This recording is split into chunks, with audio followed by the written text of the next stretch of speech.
for this third session of his mini course on cooperative game theory. So please, Professor Dubey. Thank you. The faithful few have remained for the third lecture.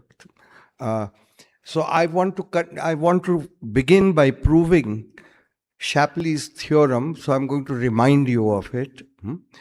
And the proof is very simple, really. So I'll go slow. And if you have any questions, please ask. But so we start with, so the idea of Shapley was not to try to find the solution of each game one by one, but to look at, try to find the solutions of all games at once. So he wants to think of a space of games, and I'm going to describe it. So with 3 players, how would you describe not just a particular game, but all possible games that could arise among players 1, 2, and 3? Well, here you can think of it as a vector. The first component is you list all the coalitions. So I've listed them in a particular order. The order doesn't matter, but we should fix it in advance. And the first component will correspond to the empty coalition. The second component to the coalition consisting just of player 1. Right? The fourth component will consist of the coalition of 1 and 2. The order doesn't matter, 1 and 2. You can write it as 2, 1 or 1, 2, that doesn't matter. So here I have listed all the coalitions that could form with 3 players, named 1, 2, and 3. Now what's a game? A game is to describe how much each coalition can get. So I can think of a game as a vector. Once I specify what each coalition can get, so in the first game I have written here, there are some numbers, A, B, C, D. In the second, there are different numbers. Some of them could be the same. So if you now look at it, the collection or the space of all games with 3 players can be viewed as a vector with 8 components, all possible vectors, except that the first component should always be 0 because the empty coalition gets 0. Is that clear? So, yep. I'm a little confused. How can you define spaceball games? What is a game? So a game, as we described last time, is a specification of how much money each coalition of the players can make. So if there are 3 players, first we have to think of all the coalitions that could arise, and I have listed them. So it's just the space of it's just some subset of R. Yes, this is a subset of a Euclidean space with of dimension 8, but I'm looking at not all the vectors there, only those where the first component is 0. So it's a subspace of Euclidean space of dimension 8 in this example, and that subspace has dimension 7. Is the terminology clear? Okay. Now,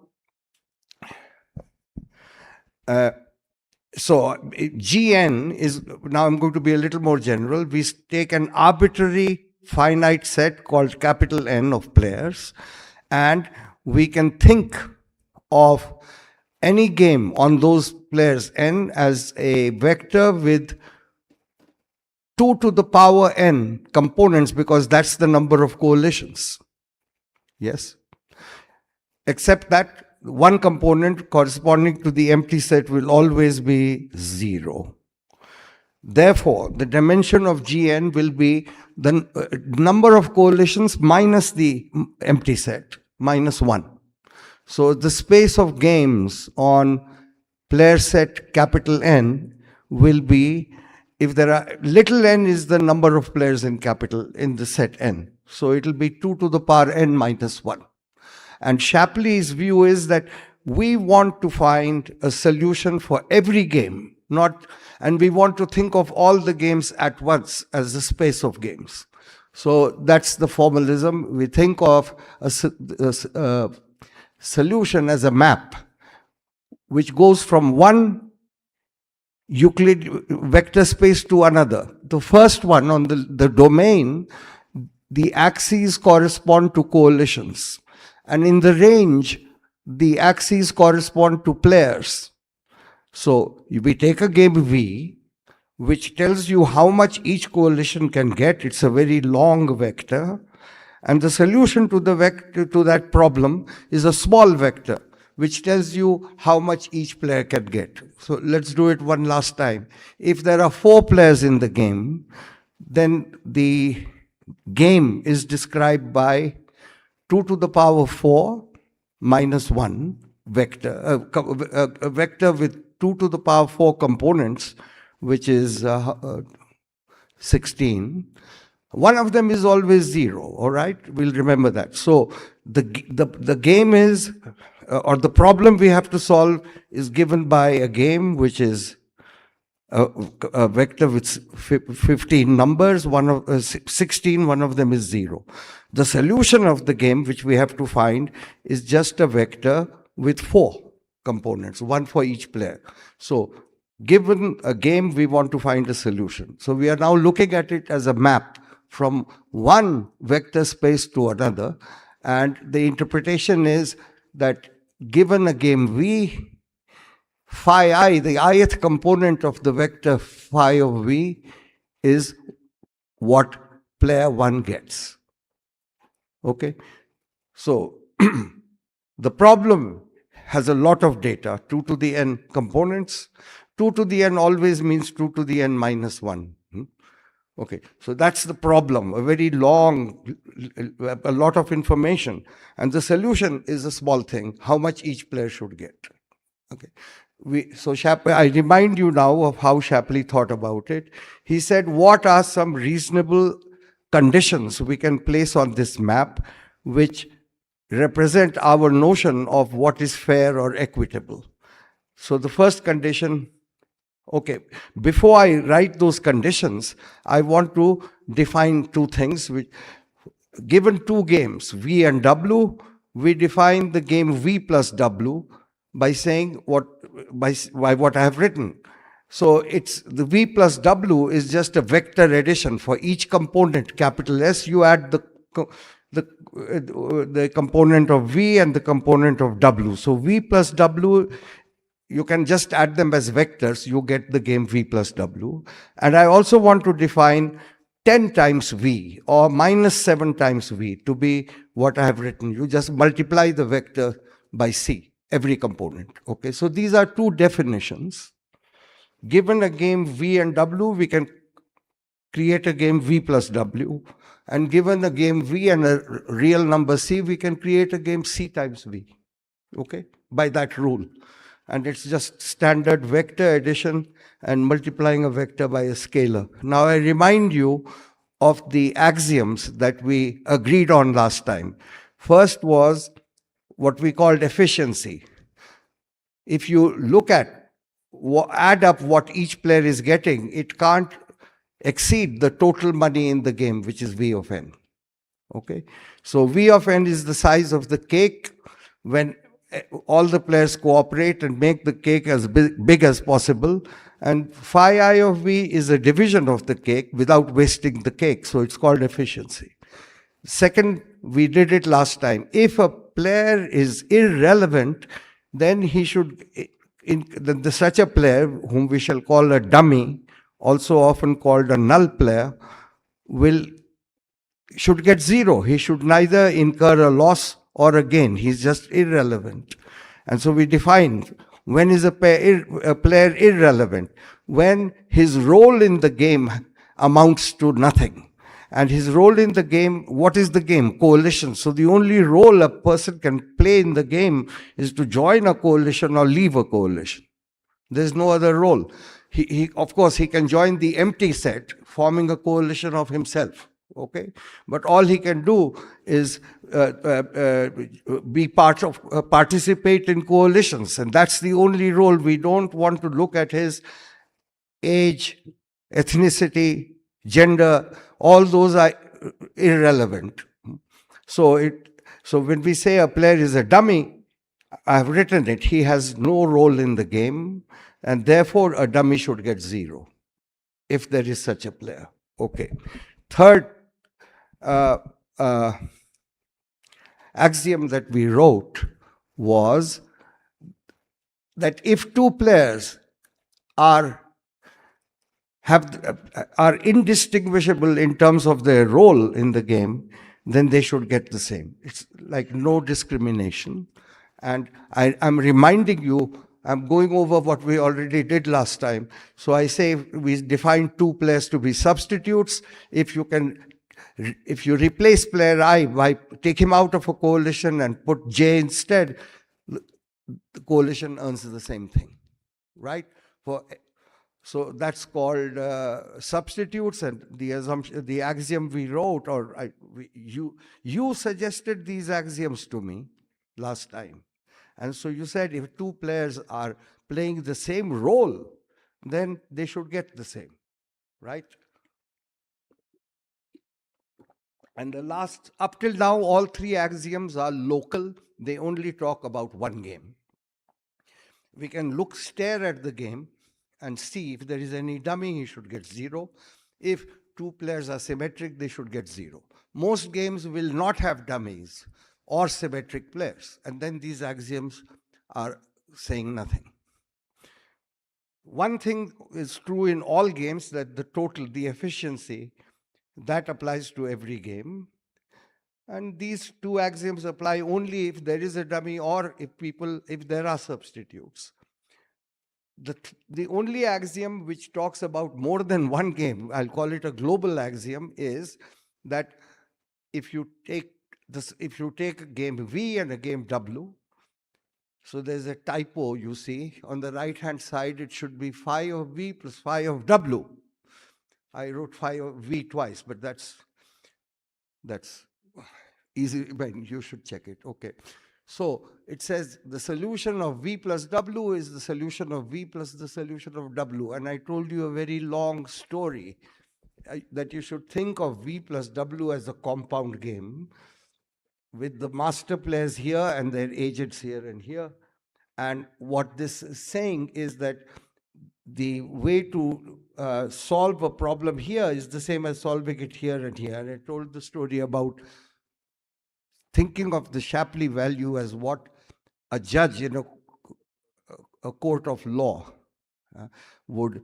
how he would adjudicate. So people will go to the judge, the N players, and he'll say, what is your case? And they'll say, here is the case. They'll show him the game V. Here is what various coalitions of us can get. And looking at that, that's the presentation of the case to the judge. And the judgment is how much each player should get. So if I think about it that way, then I'm saying what that axiom says, that whether you go to the court in New York with this game, or instead, that's scenario 1. Alternative is you tell your agents to go to the court in Delhi and get a judgment there, and the agents in Beijing to go to the court in Beijing. Going to the two separate courts or going to New York should all be consistent. The law should be consistent. That's how I want to interpret additivity. It's called additivity. I think it's a bad word. I think we should call it consistency. All right. Anyhow, so mathematically, it's exactly what I have written as axiom 4. Any questions? I think we should spend some time on thinking about what the axioms are. The proof will be quite easy. So we are now going to prove Shapley's theorem that there's only these axioms categorically determine one function, which he called the value. After him, we started calling it the Shapley value. Just like John Nash, when he wrote his paper, he called it an equilibrium point. And we have since started calling it Nash equilibrium. When your name becomes an adjective, it means the idea has really caught on. Both Shapley value and Nash equilibrium, the names are adjectives, not nouns. They're describing equilibrium or value. Okay. So here is Shapley's theorem, published in 1953. He says there is a unique map satisfying those axioms for any finite fixed set of players n. Okay, the map is from all possible games on the fixed player set n to what the players could get given any game. Okay, so that's, and then he says that there's not just only a unique map, we can write a formula for it. How do we write the formula? I'll show you the formula again. But to remember the formula, we can think of a fairy tale. The fairy tale has no meaning at all. It is just a mental device to remember a formula. Sorry, questions? So we are going to, the fairy tale is that let us imagine that players are entering a room one by one in some order. In any order, a player gets what he brings to the table. So before the player enters, there may be others there, and the size of the cake is, say, 10.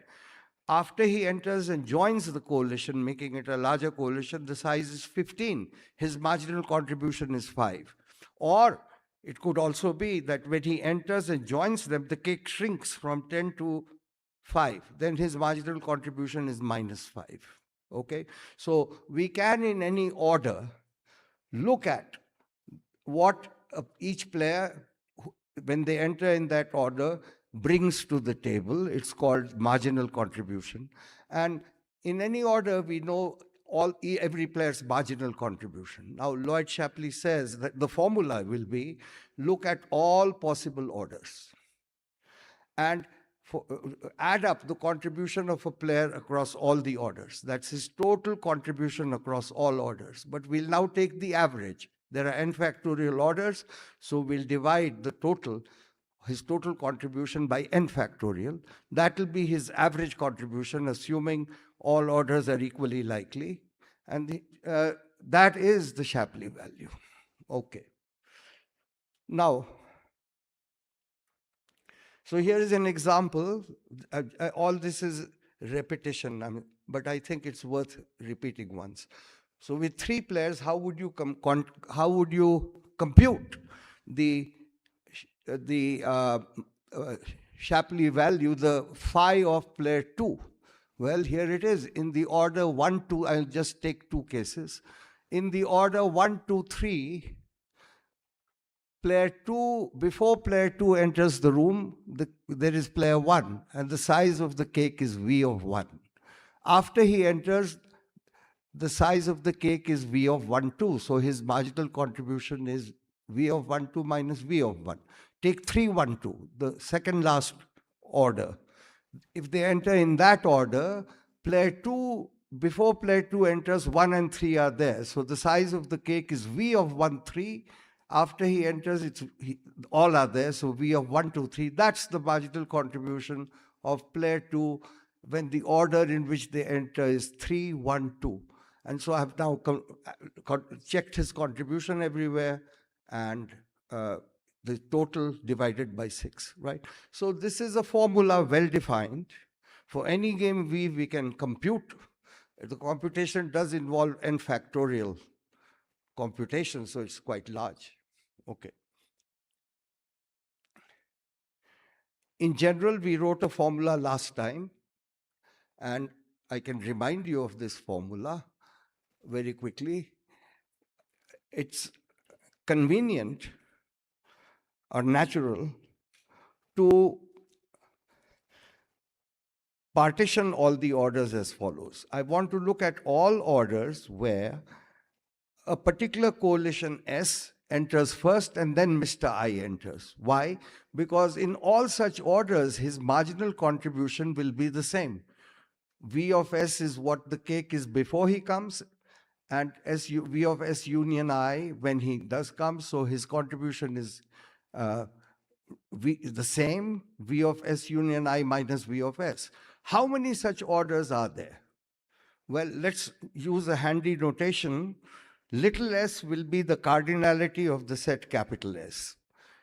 So in that case, orders of the type described at the very top can be counted as follows.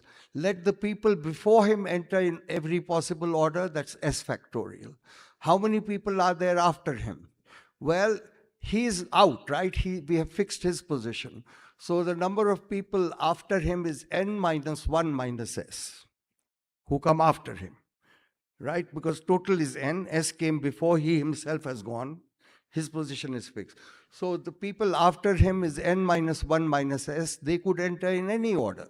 So combine, and any order before him can be combined with any order after him to have a different order. So the total number of such orders is s factorial times n minus 1 minus s factorial. And that's the total number of orders which look like what I've said at the top, where his contribution is exactly this, right? So forget n factorial. When we add up all his orderings, we have to look at such terms over all s that could precede him. And then I'm averaging by n factorial. So that's the formula. Okay. Here, by the way, he could be entering first. So the predecessor set is 0. So little s is 0. And so what is 0 factorial? We better call it 1 for this to make sense. All right. I'm going to, so how should we, before we start trying to prove Shapley's theorem, we have to hunt now for a function phi. We don't know what it is. This is going to be the result of the theorem, right? So we want to look for a function phi which satisfies efficiency, symmetry, dummy, and additivity or consistency. How should we go about looking for it? Well, it's not, when you have a mathematical problem, it's natural to first say, let's solve the easy cases first. And then hope that we can take the general case and get it by combining the easy cases. Okay, so that happens all the time in math, and we are going to just follow that. So what are the simplest games where we could know what the value is from the axioms? Well, here it is. If I could partition all the players into red and blue, where all the red are dummies and all the people in blue are substitutes of each other, then it's very easy to see what the axioms dictate. All the dummies will get 0. All the substitutes will get the same. The dummies are also substitutes, but they are dummies. They are substitutes of each other, but I'm going to call them dummies. The remaining players who are not dummies are all symmetric or substitutes. So we should take the total, which we know is V of n by efficiency, and divide it equally among the people who are substitutes. And they give the rest 0, right? So such games are very easy to solve. Well, let's look at all such games first. And so Shapley, there are many such games.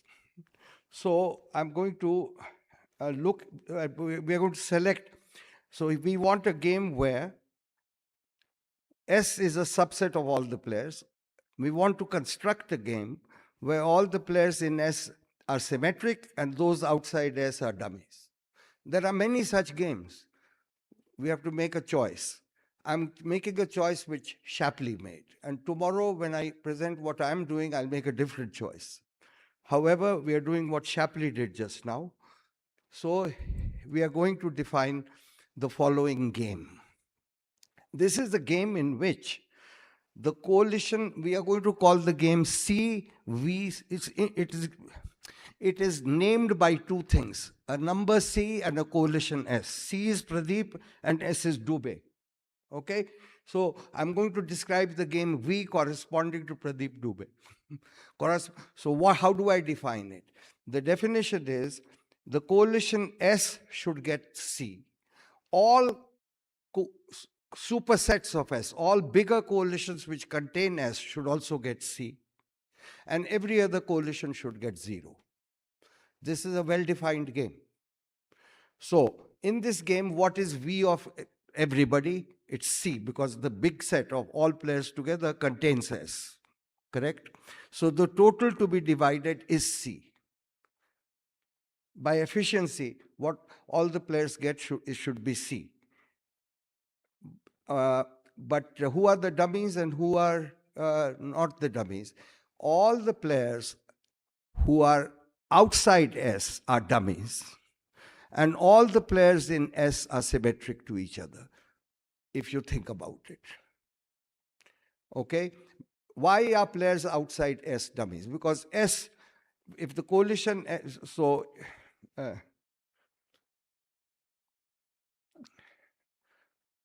maybe I have to convince you, maybe I don't have to convince you, but we can simply check that if a person is not in S, I claim that he has no effect on a coalition. He's a dummy. Why?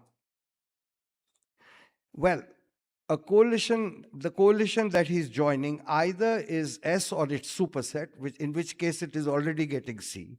And when he joins, it'll still get C. He's not in S, right? So he can't be part of the superset of S. Correct? No, that is not right. So why is he a dummy? I'm claiming that we should be able to check that all the players who are in S are symmetric to each other, and those not in S are dummies. That's what we are claiming. Okay. If the coalition is S or contains S, then it's getting C. And if a person joins it, it still gets C because he's enlarging the coalition. If he's not in, so if he's not in S, and the coalition there is getting, he won't change it. Is that clear? Okay. So now you can check it for yourself. All the players outside S are dummies. The players in S are symmetric to each other. Therefore, in this game, C should be divided equally among the players in S. They are substitutes. And players outside S should get 0. So we have now proved that the game C times VS, where C and S are names of the game, like Pradeep Dubey, we know what the solution is. And therefore, we have in fact proved this. When it's one VS, I'll just call it VS. So I have just proved this also. This is not an assumption. I have deduced that from the formula. Okay? So we now know what all such games are. How many such games are there? Well, as many as there are non-empty coalitions. Correct? So let's look at these games. I want to take the case where C is 1 and look at all such games. The number of such games is 2 to the power n minus 1, because there is one such game for every non-empty coalition. And if it were true that they form what is called a basis of the vector space of games, I would be in good shape, because I could then say, I'll take an arbitrary game, complicated game, which has no dummies, no symmetry, hard to see offhand how to compute anything there. But if it could be written as a sum of such games, then by additivity, I would know that its solution is the sum of the solutions. So we will be in business if I could only prove that these games, special games that I have described, these very elementary games where the solution leaps to your eye because people are all dummies or symmetric, and we know what the solution must be. If these games form a basis of the vector space of all games, so that's one thing we could try to do. Okay, how should I prove it? So we are going to prove it by contradiction. So we have to show they are linear. So the number of such games is the same as the dimension of the vector space. So all I have to check is that they are linearly independent.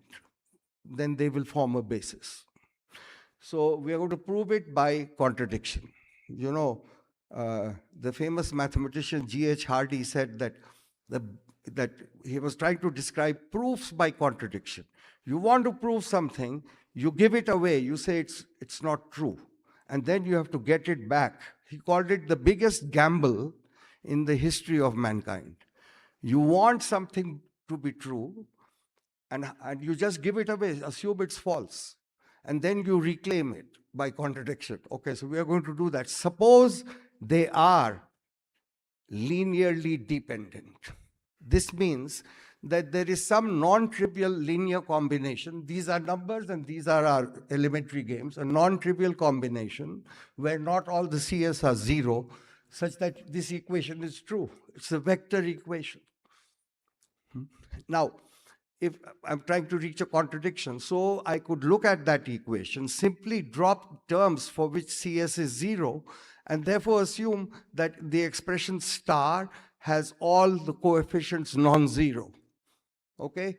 So if they are linearly dependent, I have such an equation. I want badly to reach a contradiction. How to do it?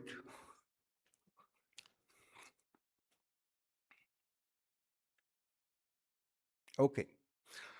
Well, there are many coalitions S there, correct? So I can, and each has a size. So I can pick a set T of the smallest cardinality in that above expression. There could be many such T. Pick one of them. So, that clear? It's a finite number of terms there. And each term, there is a coalition S who has a size. So we look at all the terms. There must be some coalition, or maybe several, at least one, of the smallest size. I pick one of them and call it T. And I rewrite that equation like I have written there. Now on the right-hand side, CS divided by CT is non-zero because all these terms were non-zero. I had dropped the zeros out in that equation. Now,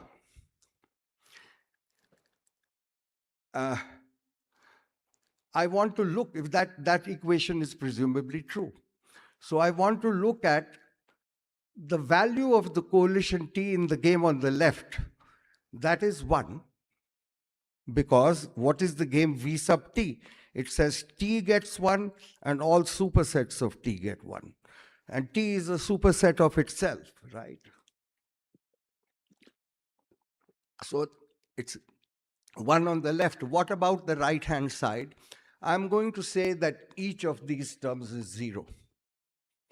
And that will be the contradiction because we'll get 1 equals 0. Why is each term here 0? So there are two cases here to think about. First, since T is the smallest size, then the S is either the same cardinality as T or a higher cardinality. If S is a higher cardinality, then the game V sub S is 0 unless the coalition that it is acting on contains S. But you see, T is smaller size than S, so T can't contain S, and therefore Vs of T is 0 in this case. What if they are the same side, T and S? Well, because they are distinct, again, it is impossible that S belongs to T, right? And so that T is a superset of S. They are of different sizes, so this neither can contain the other. Again, it's 0. So I have just proved that this indeed forms a basis. Is the proof clear? It's meant to be very simple. It's really just linear algebra. That's all the math I'm ever going to assume for this lecture. How to add vectors, how to multiply a vector by a real number and add vectors. That's all I'm doing. I'm invoking one theorem which people who take the first course in linear algebra know. If you don't know, take it as on faith, that if I'm in a vector space of dimension 20, and I have 20 vectors there which are linearly independent, they form what is called a basis of the vector space, which means any vector can be written uniquely in terms of these basis vectors, okay? I am making use of that fact. So, yeah.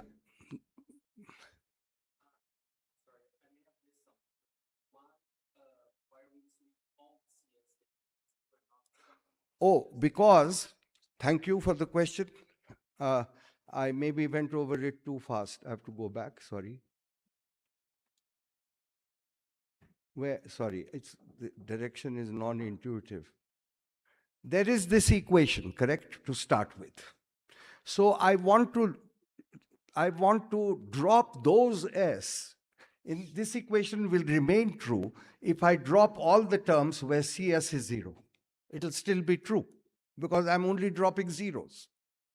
So I do that. And I now look at that truncated equation. And so I rewrite it, assuming all the CS are non-zero, and then do the contradiction. Okay? Okay.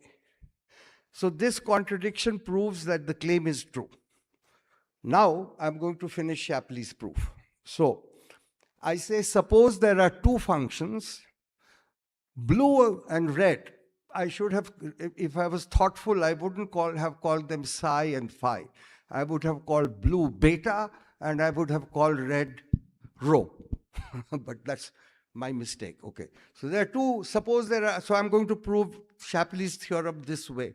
I'm going to show first that if there are two functions which satisfy the axioms, they have to be the same. That's the first thing. This leaves open the possibility that there is no function satisfying the axioms. So it doesn't finish the proof of Shapley's theorem. So I'll, however, first prove uniqueness. That means there can be at most one function satisfying the axioms. And then later I'll prove that there is one function satisfying the axioms, namely the one we wrote down with the fairy tale. Both steps have to be taken to establish Shapley's theorem. All right, let's prove that if there are two functions satisfying the axioms, they have to be the same. So this proof is very easy. First of all, on these special games, V sub S or C times V sub S, the two functions by the efficiency, dummy, and symmetry axioms have to be the same because they have to all give 0 to the dummy, same to the substitutes, right? So the two different functions must coincide with each other on this special games, which are of the form Pradeep Dubey, C times V sub S. Because by just efficiency, symmetry, and dummy, the two functions must give, they both satisfy the axioms, right? So they must give 0 to the dummies, the same to the substitutes, which is to the players in S.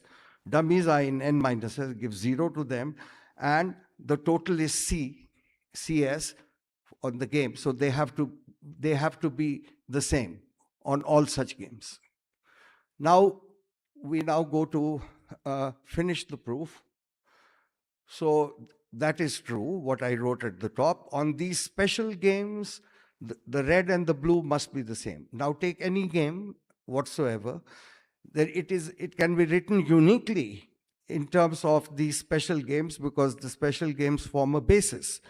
Now here the proof is here. By additivity, you see the red satisfies additivity, so this must equal that. On these special games, the blue and the red are the same, so I get the second inequality. And then again, by additivity, that is true. So I've shown that the blue function and the red function are the same. I have shown that if there can be at most one function satisfying the axioms. Okay. How to prove that there is at least one function? And now we show that the function given by the fairy tale, which Shapley guessed. Shapley's proof is a little more complicated if you read his original paper. he developed the coefficients of this expansion. And there is a very nice story about this Shapley's theorem, which I'll tell you afterwards. I heard it from Shapley. But before that, let's finish proving his theorem. So I say that this particular function, it's very easy to see that dummies get 0, because if a guy is a dummy, then you see, look at the expression on the right. V of S union I minus V of S will always be 0. So dummies will get 0. That property is satisfied by this particular function. Okay, I have to check all properties are satisfied. Symmetry is also obvious, because if two players are substitute, then the term S union I minus V of S or S union J minus V of S will always be the same. Okay, so dummy and symmetry are obvious. I say additivity is also obvious because of what I have written here. If you look at V plus W of S union I and minus this, you can just decompose it. So these three properties are obvious for the fairy tale function. What is not obvious is efficiency. That does require some thought. So I have to check efficiency. And here is and so efficiency depends on the beautiful fact that the order in which you add numbers don't matter. A plus B equals B plus A. That is the heart of the proof of efficiency. Here is the proof. Remember how we compute. The rows are all possible orderings, and then the columns are the marginal contributions in the orderings, right? So this is going to be 1 over n factorial plus, so if I add up, what is player 1 getting? It's all the entries in column 1 added up, his contribution divided by n factorial. What is player 2 getting? The column sum of the second column divided by n factorial. So this is what it is. The fairy tale function, the sum of all the players' contribution values is here. Now, instead of adding, so we are looking at 1 over n factorial times all the entries of the matrix. And the order in which I first added them was columns, add up everything in column 1, then add up everything in column 2, and so on. Okay, I could instead add up everything in row 1, then everything in row 2, because you'll still be adding all the entries of that matrix. So I rewrite it this way, and here I have used the fact that the order in which you add numbers don't matter. Once you do it this way, I say that the sum of all the entries in any row is always V of n, and here is the proof.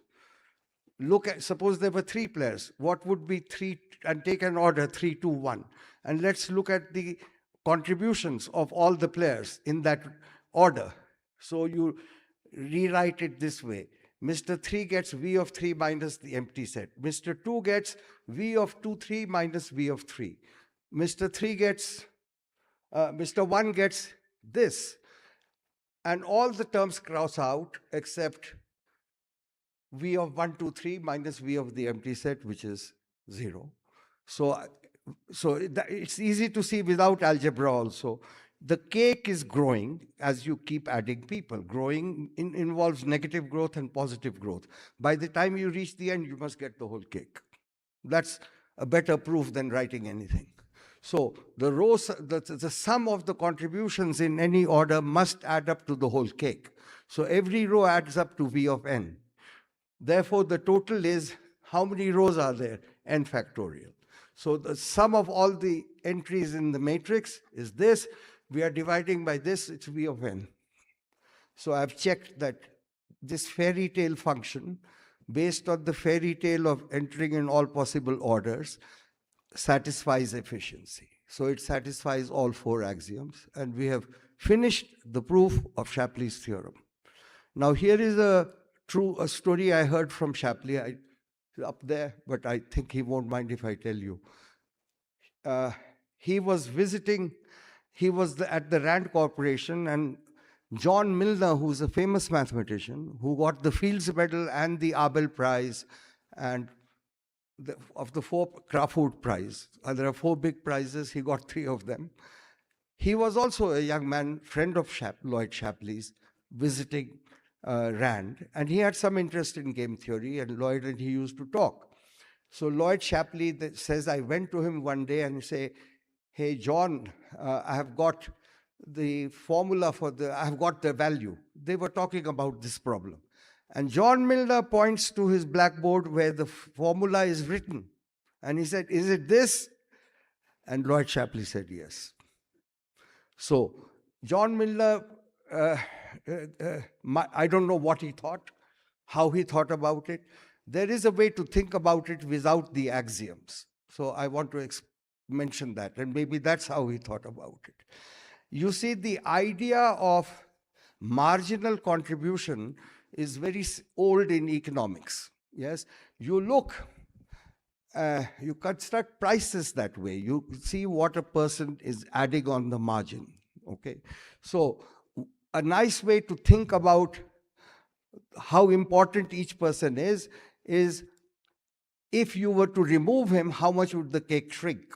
Okay, that's his marginal contribution, but and it does satisfy symmetry, two symmetry. So here is one way we could start thinking about it. We could say that give to a player V of n minus V of the cake when he leaves, n minus I. Give that. His marginal contribution when he enters last. It certainly satisfies dummy, certainly satisfies symmetry. The only problem is it doesn't add up to efficiency. Okay? So this natural thing which an economist would think about, the division is not adding up to the cake.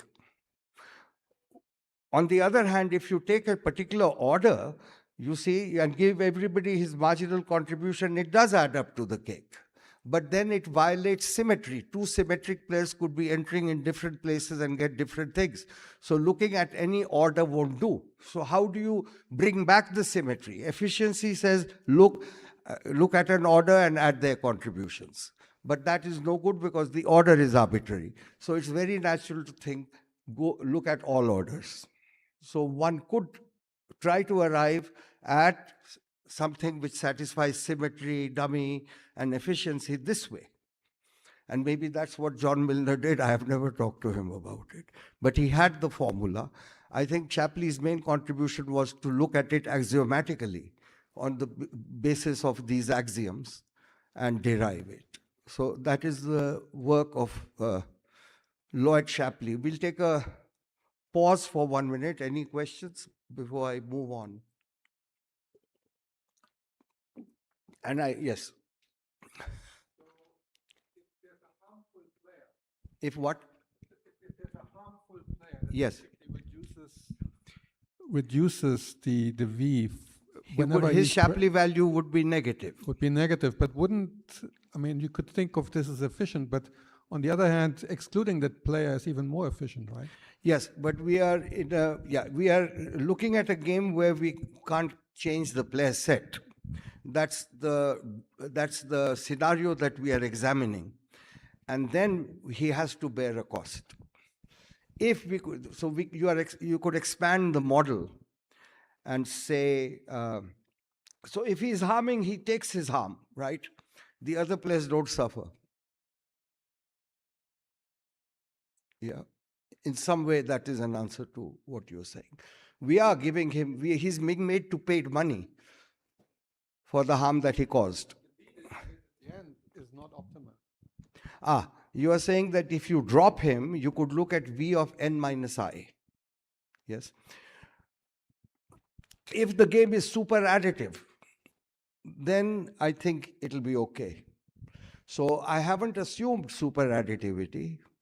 We could prove the same theorem because then his marginal contribution when he comes at the end, the loss will be more than if he came before. Okay, if it's super additive, because these are negative numbers. We could put this theorem, and the proof applies if you restrict attention to just the domain of super additive games. Okay. You can just look at super additive games. The games that form the basis are super additive, and they can span just super additive games, and we can go through the same proof. So that's a partial answer to your question. Any other questions? Yeah. By the way, how many minutes have I left? Because the other topic is convex games and the connection between the core and the Shapley value. It's, How many minutes left? I don't know, but it's been 51, so. Okay, so yes. No, huh? 34. I can do it in 34. What's the question? Still on that point, if you add super additivity to your I hypothesis, change my domain Yeah. not to the space of all games, but just to the collection of super additive games. These form a cone. yes, don't- that was it. So the C would have to be positive. Yeah, but Okay, but got the it. whole Yeah. analysis goes through restricted to that cone. Okay. Okay. Because you see, all these basis games, the special games are super additive. And then any super additive game, any game whatsoever, is a linear combination of such games. So the super additive ones can be expressed in terms of these. If there are negative terms, bring them on the left, keep them on the right.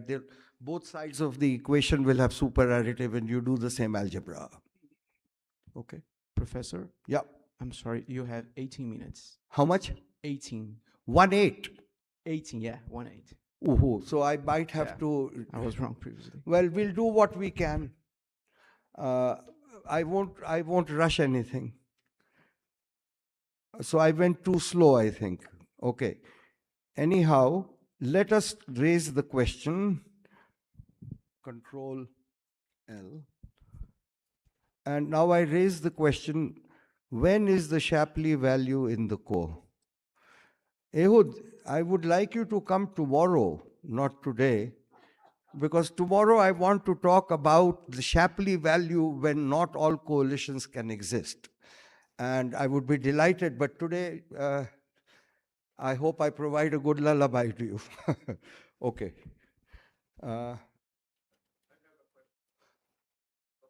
Yes. I'm going to skip a lot of things. Yes, Good morning.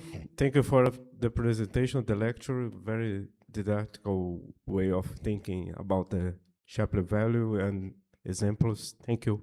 Okay.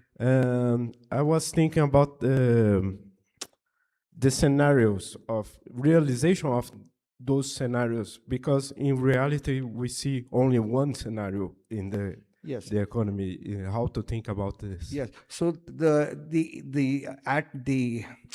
perspective of Shapley is not to look at games which are realized and which are necessarily applicable in the real world. We want to solve all games that could arise on a different planet at sometime in the future. So long as it is a game, we want to have a point of view that we should be able to solve it, say what the solution is. So the question, is the game realistic, is moot. It's irrelevant. So long as it is internally consistent and something that could happen, so long as there is no logical inconsistency, we admit it as a game and we want to be able to solve it. That's the point of view we are taking. Sure, some games are going to be more frequent, some games will arise more naturally, but the aim here is not that. It's to solve all possible games. Is that an answer? Okay. All right, so I want to look at the case, and I'm going to skip everything and start here. What are some easy to check conditions on a game which will guarantee that the Shapley value is in the core, which will guarantee that fairness and stability can happen together? I think of Shapley value as an equitable or fair solution. okay? And stability is coalitional stability, which is core. And we have seen many examples when the Shapley value, when what is fair is not stable and what is stable is not fair. Shapley value is not in the core. I have sold you the Shapley value as our notion of fairness, okay? So it's a question which is natural to ask. And here is the answer. It's also due to Shapley. The answer is, if V is a convex game. What do I mean by that? Increasing returns to cooperation. And what do I mean by that?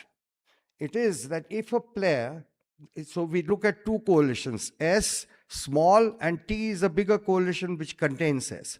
Now, what player I can bring to the cooperation by joining is his marginal contribution. His marginal contribution should be more if he joins the bigger coalition than if he joins the smaller. Shapley called it the snowball effect, because if a snowball is rolling, okay, it grows. And in the next roll, it gathers more snow. The marginal contribution is more because the diameter has increased, okay? So it's natural to call it the snowball effect. And I also quote Shakespeare, the more the merrier, okay? So that is a convex game. And what am I saying here? I want to show you that it's very easy to check that the Shapley value is in the core. I'll just show it to you. In fact, I'm going to show you more.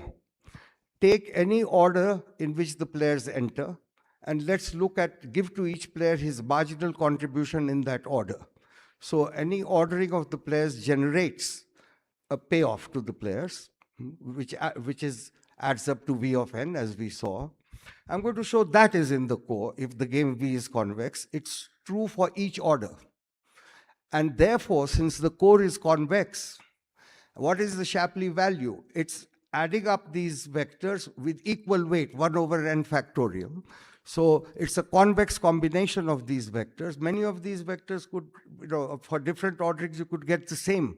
But anyway, so then it follows from the fact that the core is convex, that the Shapley value, the average of those vectors will be in the core. So all I have to show is for any ordering, the marginal contribution given of each player, the vector of marginal contributions will be in the core if the game is convex. This is the easy theorem. Shapley showed much more. Shapley showed the core, as I mentioned to you before, is what is called a polytope, a convex hull of finitely many extreme points, which are also called vertices. Shapley showed that the core is a center of gravity of, the Shapley value is the center of gravity of these vertices. How? Each of these marginal contribution vectors, there are n factorial of them, will land on some vertex, okay, if the game is convex. Moreover, no vertex will be left uncovered. Now, you can do what Newton did in the 1700s. We are going to think of each vertex as a vector with a mass equal to the number of orders which brought you there, divided by n factorial. So the fraction of times that you came there, attach that as the mass, and then what Newton called the center of gravity will be actually the Shapley value, okay? So not only is the Shapley value in the core if the game is convex, it has a central position in the core. I'm going to prove the easy theorem, and I have very lovingly written out the proof of the real theorem, which I will post for you. So here is the proof of the easy theorem. Oops, where have I written it? I have to find it. By the way, all these games I described to you earlier, where people were sharing costs and sharing facilities, the transmission game, the airport game, they're all convex. The moment many different users can use the same facility, the game has to be convex, because there are economies of scale, okay? and the more the merrier happens. So the transmission game, for example, which is a generalization of the airport game, is convex, clearly. Okay, here is the proof that a vector of marginal contributions is going to be in the core. So I'm going to illustrate it with 6 players. Let them enter in the order 3, 4, 1, 6, 5, 2.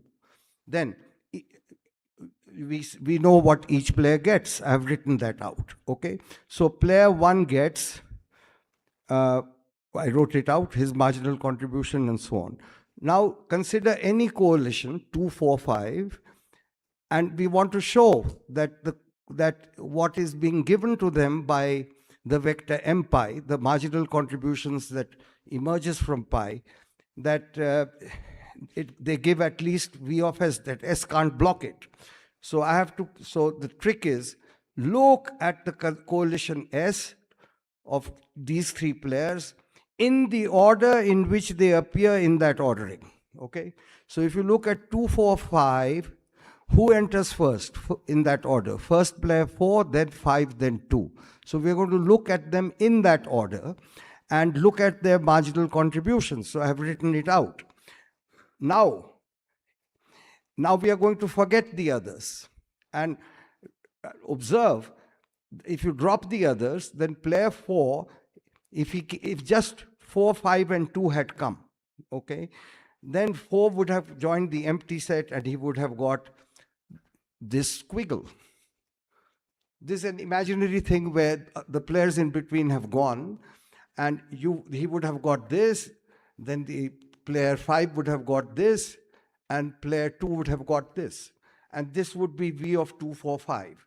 However, because there were people in between and the game is convex, these numbers are bigger. Therefore, what they're getting is more than what the coalition could get. The moment you throw players in the middle, their marginal contributions go up. And that's because of the convexity, the more the merrier property. So I have proved rather trivially that each marginal contribution vector is in the core, and the core is just an average of the n factorial marginal contribution vectors. You know, it'll be, many of those marginal contribution vectors could be the same. Okay, that's easy. What is a little more delicate, which Shapley proved, is that these marginal contribution vectors are vertices of the core, and no vertex is left untouched. I have written a proof of that, and I will post it for you.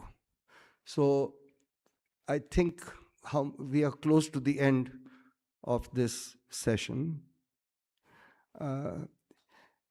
Next time, so that you don't come here with false expectations, I am planning not to talk about the great work of Shapley. This was all Shapley. The Shapley value, convex games, all was Shapley. Matching, which I did, was Gale Shapley. Kidney exchange, which I did, was Shapley scarf. So up till now, I have talked of the works of Lloyd Shapley in this course. I will have the temerity to talk about something that I'm currently working on in the last lecture, okay, which is to think about what should happen, how do we extend the Shapley value when not all coalitions can form. You realize that in this case, the random order formula even doesn't make sense, because there will be many instances where the coalition before a player comes will not be will be missing, or after he joins will be missing. Okay, so we can't even, the formula also, which has no meaning, I called it a fairy tale. There is no room, players never enter a room in any order. It's just a mental trick to remember what you get from the axioms. So the defense was the axiomatic approach, okay. But even the formula is not defined, so we have to think of it another way, which I will try to inflict on you next time. Are we near the end now of the time? We have 5 minutes, so you talk. You have questions, please ask. Or there are two possibilities. Either everything was very clear or everything was very unclear. But in both cases, you'd be silent. Yeah.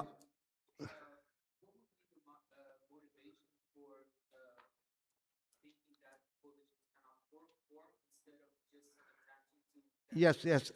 Yeah, very good question. So I'll talk about it. If you imagine parties, 5 political parties, extreme left and extreme right, the extreme left and the extreme right will never get together. If you pretend they got together, should I give it 0? Should I give it minus infinity? Should I give it minus 2 billion? Totally arbitrary. Yeah. So I think it's better to think of the case where they are infeasible. And so you can't embed it in a standard game. And I will try to discuss this with you next time. There is no number we can ascribe to people who are not, so you, yeah. So this is a very great question and I'll try to address it next time. Yeah.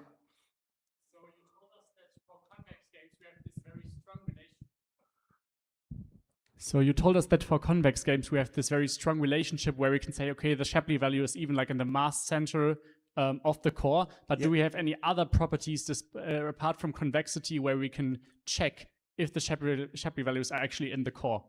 Because I feel like convexity I don't know strong. of an abstract characterization of games other than convex games. So if you see some other class which is easy to describe, a natural class, you'll have a new paper to publish, I think. Once you write it, remember to send it to me. Thank you. Any other questions? Well, then that's all, folks, for today.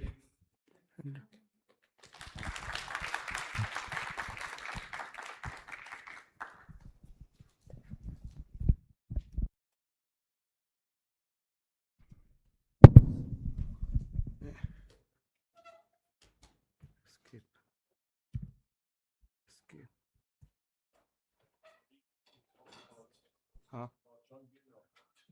Yes, I'll join you. I guess he's still alive. Yes, he's at Stony. So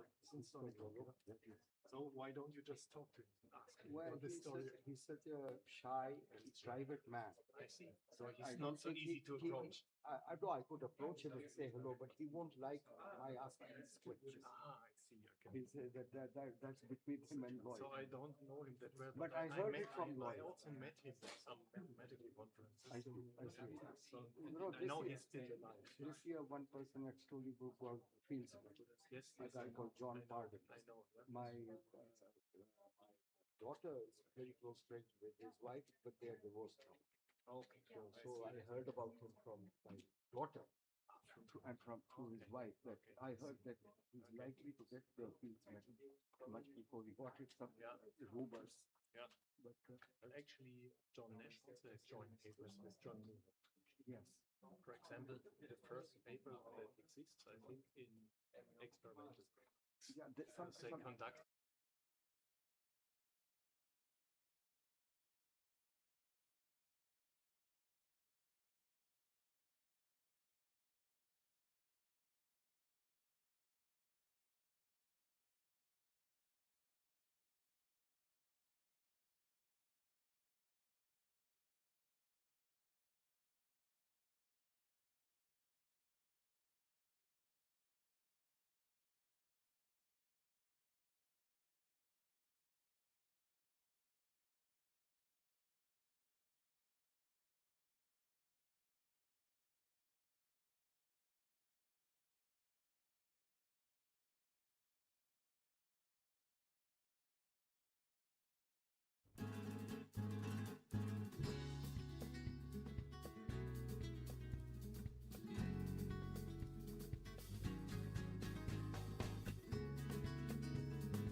Yeah, good. Yep, yep.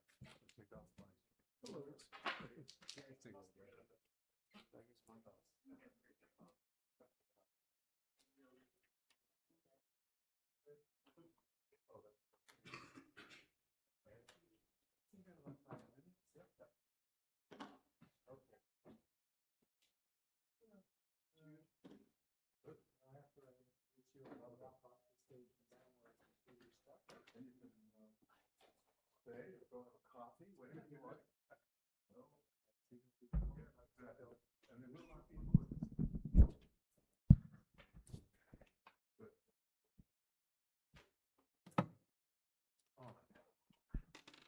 But it is beautiful.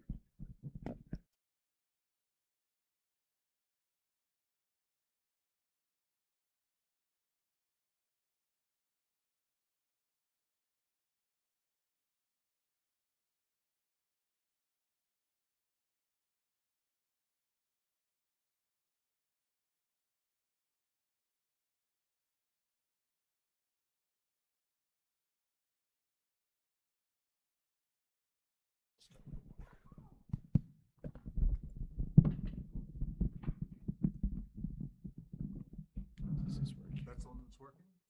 No, I just have to.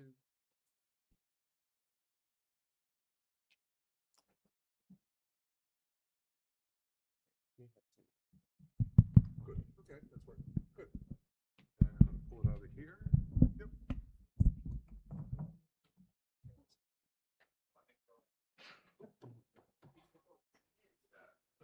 Oh, pull up the schedule.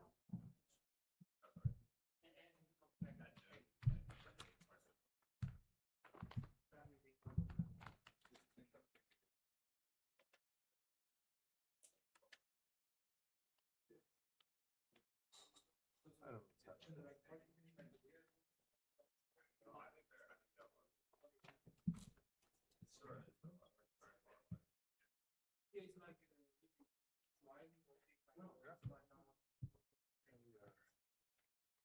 We are scheduled for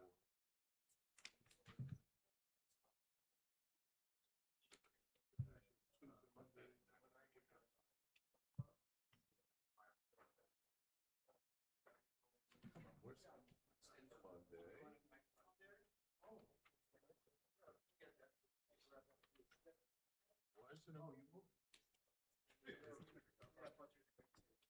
I see, okay. Sounds like the. I didn't see that you'd moved it. Okay. Yeah, because I'm gonna go down where I can see these slides. Oh, sure. They're not very visible from. Oh, I see. Thank you. Welcome. That's, all right, thanks. Yeah.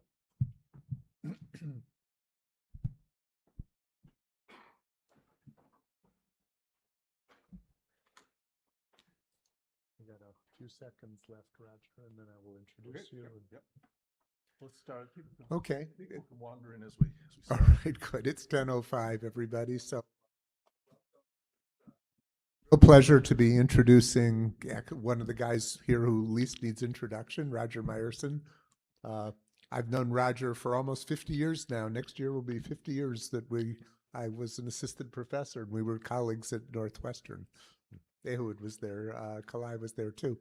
And I think what we know Roger for, among other things, is this amazing mix of real ideas that are useful and generalizable, and deep mathematics, and bringing them together in a really wonderful way. And I think today will be no exception. So instead of using up any more of Roger's time, Roger, the floor is yours. To do. Okay. Thank you, Paul. Thank you. Thank you. Thank you all for coming.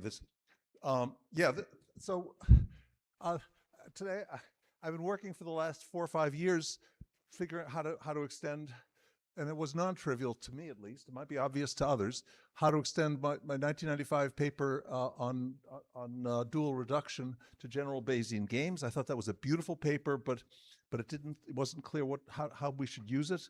To me now, I think, and I have to explain the ideas first before we can spend time talking about what the solution concept really is and how this fundamentally changes in subtle ways what we consider to be a solution to a game. I mean, I think the concept of a solution to a game is the wrong answer. One wants to ask, what's the right game to model and for game theoretic analysis, and I won't have time to get there.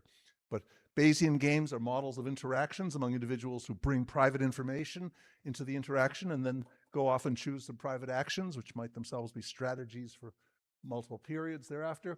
By the revelation principle, we can consider interactions where everyone communicates with a mediator, subject to incentive constraints that you should not want to lie to the mediator in your confidential communications, nor should you want to disobey the mediator's recommendations for your action. So you simply reveal your type, and then you get a recommended action after everyone else has revealed their types. These incentive constraints that characterize the convex set of incentive-compatible mechanisms that, of course, include the Bayesian equilibria without communication. These incentive constraints can be associated with dual variables, shadow prices, if you like, which can be interpreted as random deviation strategies that incentive-compatible mechanisms cannot strictly deter. So, and that's going to be the main idea. And dual reduction is going to take these dual prices and construct a reduced game which admits only coordination mechanisms that are stable against these dual deviation strategies. And the big result that tells you we're really doing something is that incentive compatibility, any incentive compatible mechanism in the reduced game is incentive compatible in the original game. So we've got possibly a subset because we've reduced some things. Dual reduction generalizes elimination of dominated strategies. Any dominated strategy can be eliminated by dual reduction in any game. And any two-person zero-sum game can be consolidated by dual reduction to a one-by-one game where each player is playing a max-min strategy. That tells you dual reduction is doing things that we thought were important but looked fundamentally different, yet it's going to be all one integrated concept. To me, the big result is that iterative dual reduction by any Bayesian game can be reduced to what I call an elementary game. And by an elementary game, I mean that all incentive constraints can be satisfied strictly in almost all mechanisms. The whole relative interior of the incentive-compatible mechanism, all incentives are strict. So there's no imperfection problem. So we have a model where game theoretic analysis is clear. There are multiple equilibria, of course, because there are multiple ways of coordinating these people. But there's no problem of imperfection. So we learned that there are ways of reducing. So in some sense, referees who didn't understand what was the solution, I say ultimately the solution concept, give me any game, and I guess any elementary game that could be derived by iterative dual reduction, it and all of its equilibria are in some sense a solution concept, or you could say any equilibrium that survives iterative dual reduction to an elementary game, it might be called a, quote, perfect in some sense. So let's get on with it. Okay. Let's have to define everything.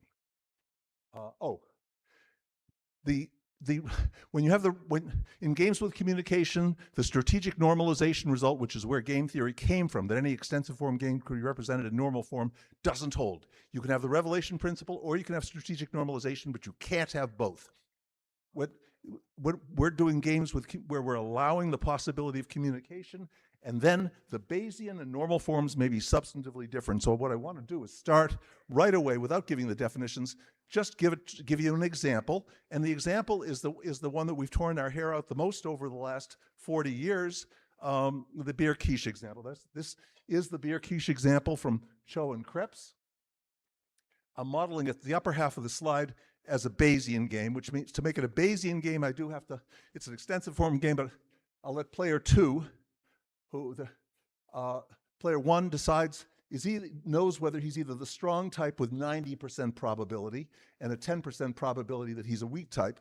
And player two, she sees whether he has beer or quiche, and she likes beating up. She likes fighting with a weak guy, a wimpy guy, but she doesn't want to fight with a strong, surly guy. And it's a 50-50 probability. She thinks his prior is 90% chance he's strong, so she doesn't want to fight with him. But if he did something that made her think that her probability of being strong was less than 50%, then she would want to fight with him. And but he the wimpy type likes quiche, and the strong type likes drinking beer. Okay, so why you can't have beer and quiche? Forget it. That's not in the game. You have one or the other.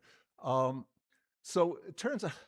So the equilibrium people like is in boldface, and the italicized one is the here's it as a normal form where you have if strong, if weak. What do? Do you have beer or quiche? The strategies.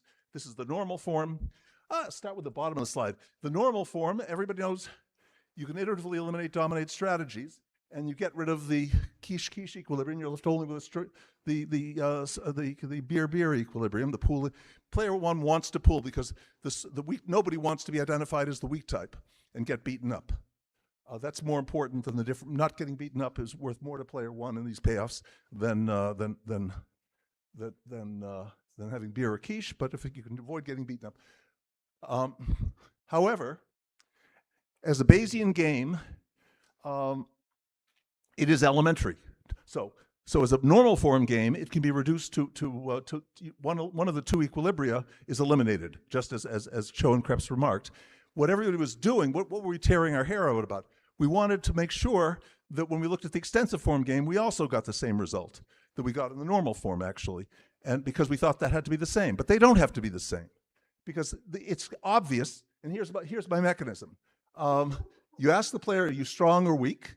And the probabilities of the recommended action strategies for player two and action for player one are given to the two probability distributions on the left. If he says he's strong, if he says he's weak, then the mediator uses the right mechanism. Notice what's going on here is there's a roughly 60% chance of getting the beer equilibrium if you say you're strong, and the quiche equilibrium if you say you're weak. But that goes both ways. So that the probability updating is not enough to provoke.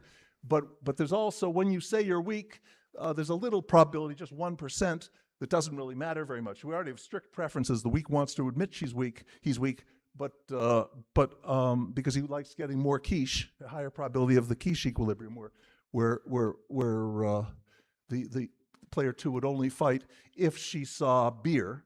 Beer comes for if beer, if quiche, is the way these strategies are denoted. But then we make sure that the player two strictly prefers to do as recommended, because what happens if you look at this is she only fights each of those strategies, F, N, and F. They fight if and only if they get weak. They only get applied and lead to fighting when it's actually a weak person, and NN is only recommended when it's a strong player, and then you certainly don't want to fight.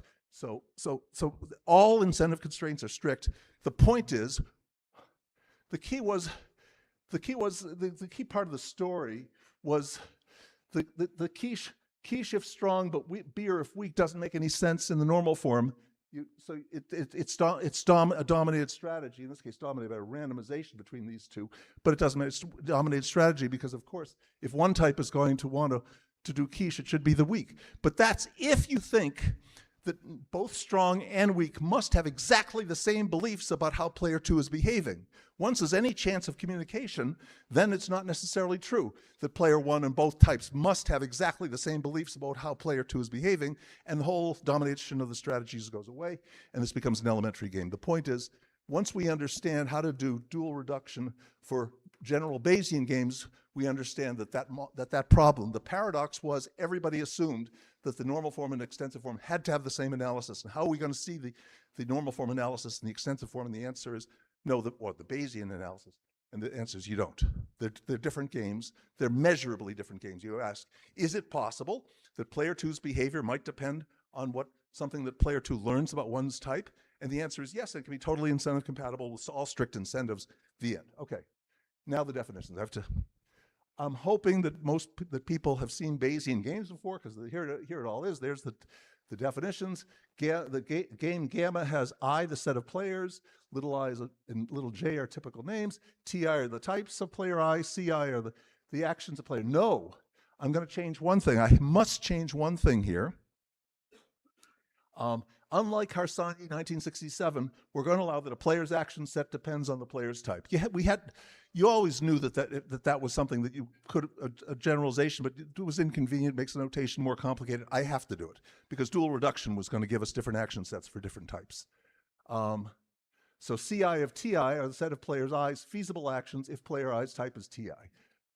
That's the notation. But still, U of CT, little c and little t stand for profiles of actions and of types and actions for all the players. It's all defined above. And U of CT is the payoff to player I when everybody does actions that's their component of the C, and everybody has types that are their component of the T. And P of T is the I'll just assume everybody's beliefs are computed from a Bayesian prior probability P of T on the player's types, and every type, of course, has positive marginal probability. Okay, the set of incentive-compatible mechanisms, I'll use mu for will denote incentive-compatible mechanisms. They have probabilities mu of C given T, where for every profile of types T, the sum over all action profiles, where the C is in C of T, that is to say each CI is in CI of TI for player I, for each player I. The sum of those things has to sum to 1, they're non-negative numbers. Yes, it says that. And then there's actually what I'm calling UI of mu comma TI is actually the expected utility multiplied by the prior probability. So I'm not going to try to divide by prior probabilities. So UI, but that's what player I, if he's type TI, wants to maximize. It's the expected utility conditional on that type multiplied by the positive prior probability, and maximizing that is as good as anything else. Pure deviation strategy is defined here, but I'm going to really talk about random deviation strategies in the next slide. But what would you need to say for each type TI, what other report might you submit, because you don't have to just be honest, and given a recommendation, for any recommendation that's feasible for the type that you pretended you were, what are you really going to do that's feasible for you? The delta I has to define that, and we can define then how does the expected utility change? A star function is how the mechanism gets changed when player I puts in his false type, and then when he's told to do this, you sum over all the things that lead to T to C. That's the probability that you'll ultimately do your CI, and everybody else is assumed to be honest and obedient. And I've got a Y function. I'll define that later, but then this is the expected utility of for TI times multiplied by the prior probability, the expected utility for type TI when he manipulates by a particular pure deviation strategy. That's what the formulas have to look like. Incentive compatible says that for any deviation strategy, you don't do any better. And any equilibrium of any communication system by the revelation principle is equivalent to one of these. Okay. I want to really talk, first of all, trivial. If you don't lie about your type and you do what you're told, that's the trivial deviation strategy. And I shouldn't talk about them. I really want to talk about the non-trivial ones. Only the non-trivial ones can be strict, and that's what I meant earlier. An elementary game is one where there exists some mechanism that satisfies all non-trivial incentive constraints as strict inequalities. If gamma is elementary, then almost all incentive-compatible mechanisms satisfy all incentive constraints strictly, because if mu doesn't, then take an epsilon probability of mu 0 and 1 minus epsilon probability of mu. That's a mechanism that is almost the same as mu, and yet it satisfies everything strictly because of the epsilon chance of the mediator behaving according to mu 0. Now, here's the new thing. This is, boy, look at this. Alpha I of Ci given Di, Si given Ti. This is new notation, and I thought about this for months and decided, no, I have to tell the game theorists this is the right way to think about Bayesian games, and we all need to learn this notation, I think. So I'm going to define a random deviation strategy for player I to be the set of all vectors, and I'll use alpha i's or maybe beta i's occasionally to be these things. So the numerical components of this big vector alpha I have a typical name. Alpha I, Ci, Di, Si, Ti, and I'm putting given symbols in two places. Let's read from the right. Pick any type Ti, that's what your real type is. Si is a false type you're going to pretend to be. Then Di is something that could have been recommended to your false type. And then Ci is something that's actually feasible for your true type. So I can reach this one. These two go together and these two go together in the middle. We start with your true type, then you lie to the mediator. The mediator gives you a recommendation, and then you choose an action. What's the probability that you have a plan, which is when you're Ti, you're going to claim to be Si, and if you're told to do Di, you will then do Ci. So I'm not looking at the whole strategy. I'm just saying what's the probability that you're using a deviation strategy that has those properties. That's some number when you're planning a deviation strategy in the other way. And that's the probability you really want to look at, because nobody cares about whether there's correlation between any randomization about what you do under two different recommendations. It's the only one is really going to happen. So this alpha I of Ci given Di, Si given Ti denotes the probability that Ti would imitate Si with a plan to do Ci if Di were recommended, and the overall probability of, and then I'm going to say the overall probability of Si is alpha of Si given Ti. So what do we need? Alpha has to satisfy. These are all those numbers are all non-negative. Furthermore, the numbers with 4 parameters are all non-negative. Furthermore, for any type Ti, any false type Si you could pretend to be, and any Di that is recommended, the sum over all the Ci's has to equal the same alpha I of Si given Ti, because the alpha of Si given Ti is the marginal probability of claiming to be Si, and so for any recommendation, the sum over the different Ci's has to equal the same number. So that's a linear constraint on our vectors. They have to satisfy consistency across the probabilities across different recommended actions, and then the sum of the alpha Si given Ti is equal 1, because and you're always allowed to claim you're yourself. So alpha of Ti given Ti is trivial, but that okay. I then define how does a mechanism get transformed.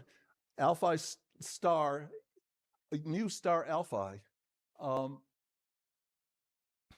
think I did it in the other order in the other paper, but I think this is the right way to do it, so I'll just do it this way. This is really, I've got to note, this is really matrix multiplication between the mu mechanism.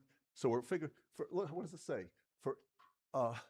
For any action, for any profile of types, for any profile of actions, the transformed mechanism, when I manipulate this way, gives a probability of that given T. Everybody else is being honest, so we're going to sum over all possible, let's see, the CIs, how the other people are behaving, what their types are, and what their actions, what their recommendations are is fixed. But we're going to manipulate when I'm told to be, when I'm really SI with probability, this probability, I'm going to say when I'm really TI, TI is the ith component of T. When I'm really TI, I'm going to claim to be SI with this probability. Then the mechanism is going to use this probability of recommending DI, and the probability that I do CI given when DI is recommended is this. When you sum over all the possible SIs that I could have lied to and all the DIs that could have been recommended for them of these probabilities, that's the ultimate probability that player I does TI, it has type TI, and ends up doing CI while everyone else is doing the C minus I and with types T minus I under the mechanism used. That's the transformation of it. And it's really a dot product because we're summing over S and T. Those are the middle ones here, and those guys live over here too. And we're taking those components of the mu matrix and these components of the alpha matrix and multiplying. That's really and that's important because now I can say that matrix when I take multiple stars, it's associative, it's and linear in linear in each party. So that's so we can these are the formulas. I'm going to let Y denote all the terms. I guess that's not. I'm going to make that less important. The Y formula. It's really taking all the terms. Well, anyway, it's all the terms that are multiplied by alpha with the 4 parameters in the expected utility of the transformed mechanism. And the pure deviation strategies can be identified with the extreme points, the extreme vectors in this AI of gamma, because we're the ones where all the components of the vector are 1 or 0. And those are the extreme vectors, and those are directly one-to-one correspondence with our pure deviation strategies. They are pure deviation strategies written as vectors. So here's the primal and dual in the paper. To make things quick, I've decided to skip all the things in small font and simply say, let's let A denote the product of all these deviation strategies, the randomized deviation. So A of gamma is a set of profiles of randomized deviation strategies for the players. And I'll just define, if you like, we can just define the dual linear programming problem to be maximize over all profiles of random deviation strategies of the minimum over all mechanisms that are not necessarily incentive compatible. They just satisfy the probability constraints of the sum over all players and all types of the how much player I gains, each player I gains of each type by manipulating. And the primal, this is the dual of a primal problem, which can be written as a linear programming problem. It's also a two-person zero-sum game, obviously, with compact.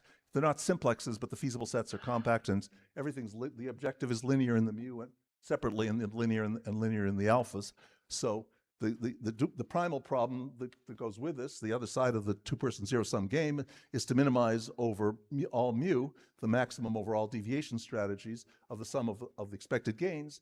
Any incentive-compatible mechanism will drive this down to 0, and you can't do better than that, because you can't force it to be negative, because alpha could just be the trivial vector that says no lying, no cheating, then it's 0.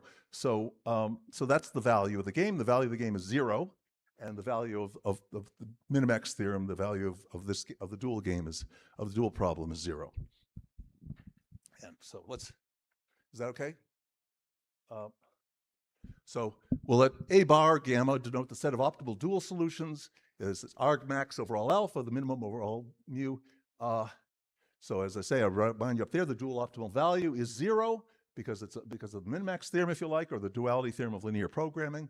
Let alpha be any optimal dual solution in A bar of gamma. Then for any mechanism not necessarily incentive compatible, it is always true that the sum over all players I and all types of TI of UI of the expected gain for player I, but for manipulating for the sum of the expected payoffs for each player I from each player unilaterally manipulated according to his or her alpha I manipulative deviation strategy. Those have to be greater than or equal to 0. They can't be negative, because that's what we saw. There's no mechanism that will make that negative by definition of the min-max solution. So, and obviously, if mu is incentive compatible, then these have to all be 0. These are non-negative. It's a non-negative sum of non-negative numbers. In fact, but none of them are positive. I'm sorry, none of those are positive. Those are all non-positive if it's incentive compatible mechanism. You can't do better by deviating for any type. Therefore, they're all 0. So what we know is two important things. For an optimal dual solution is a vector of deviation strategies for each player, such that each player is always willing to use his or her respective deviation strategy unilaterally in every incentive-compatible mechanism. And for any mechanism, incentive-compatible or not, somebody is gaining because the sum of them. By the way, if we put weights on that, you get the essentially equivalent solutions, so it doesn't matter. That's proven at the end of the paper. An optimal dual solution, the other important fact here is that an optimal dual solution with a positive dual price on one of the 4 parameters, Ci given Di, Si given Ti, exists if and only if there is some deviation strategy that says, let's have Ti claim to be Si, and when Di is recommended to do Ci, such that every incentive-compatible mechanism satisfies this as a binding constraint. You can't have a positive dual price if the incentive constraint is positive. That's one of the results of duality. but the complementary slackness, but strict complementary slackness of linear programming is also true, which says that the converse also holds, that if in all solutions to the primal problem, which are the incentive compatible mechanisms, the constraint is binding, then there exists a solution to the dual problem where the corresponding dual variable is positive, strictly positive. Okay.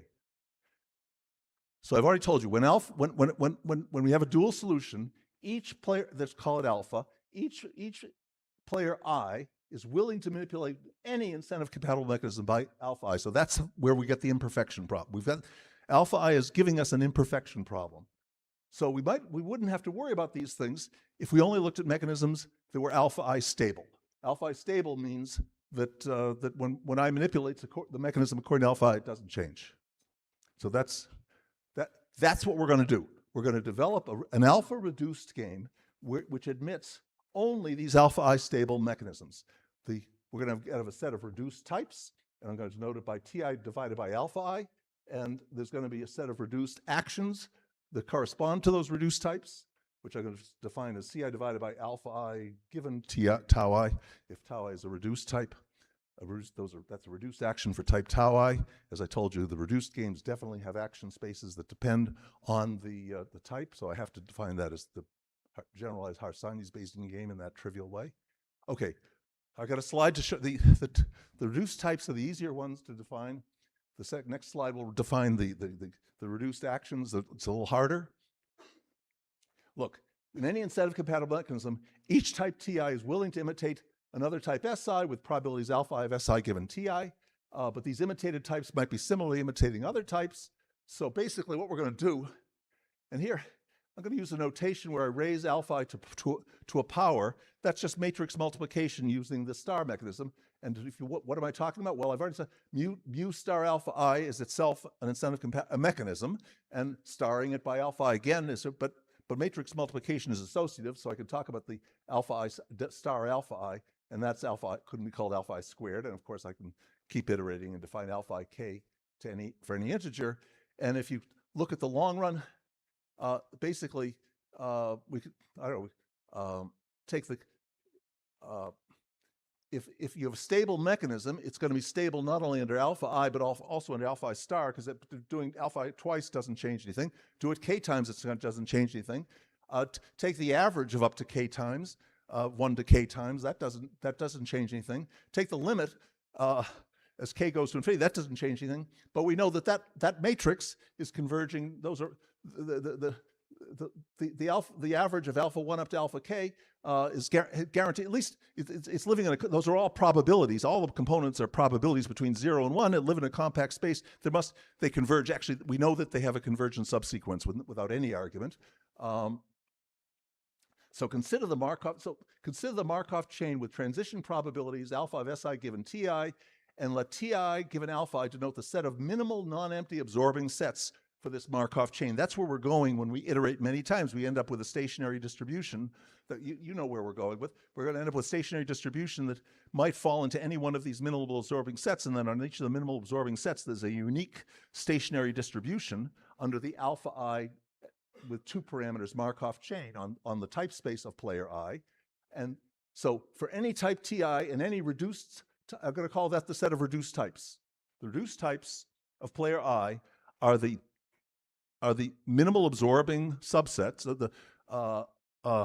of under the alpha I Markov chain of minimal absorbing subsets of the player I's type set. There must be at least one of them, and for starting from any position, from any type, when you iterate, you have some probability of ending up in one of those. The Markov chain has some probability of ending up in one of those minimal absorbing states. If you start in one of the minimal absorbing states, that probability is one of the minimal absorbing sets. Then that probability is 1. If it started outside of it, you might fall into one or the other with some probability. Let omega of tau given Ti. Tau is a minimal absorbing set, which is we're going to call from now on a reduced type. Ti is a type in the original game. Alpha I is our thing, our deviation strategy.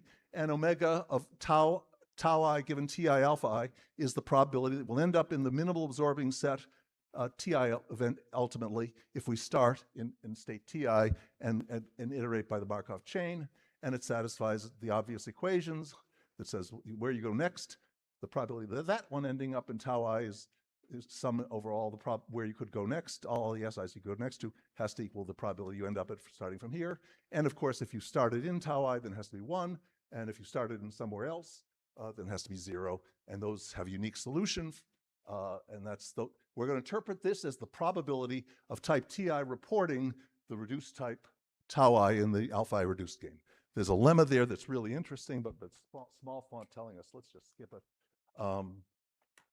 Because we'll say something more general and time is extremely limited. Now this is the hardest slide. Given any reduced type, let omega of tau I denote all the types that have a positive probability of ending up in it. I have to tell you, you're going to report that in the game, but what do you do as actions?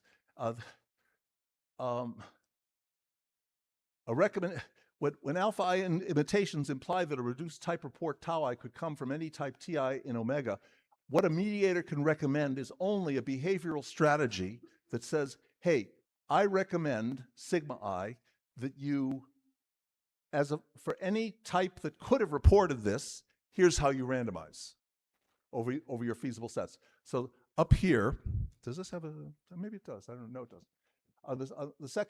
The third sentence there has a formula, cross product of all Ti and omega of tau I of the probability distributions over the actions for type Ti.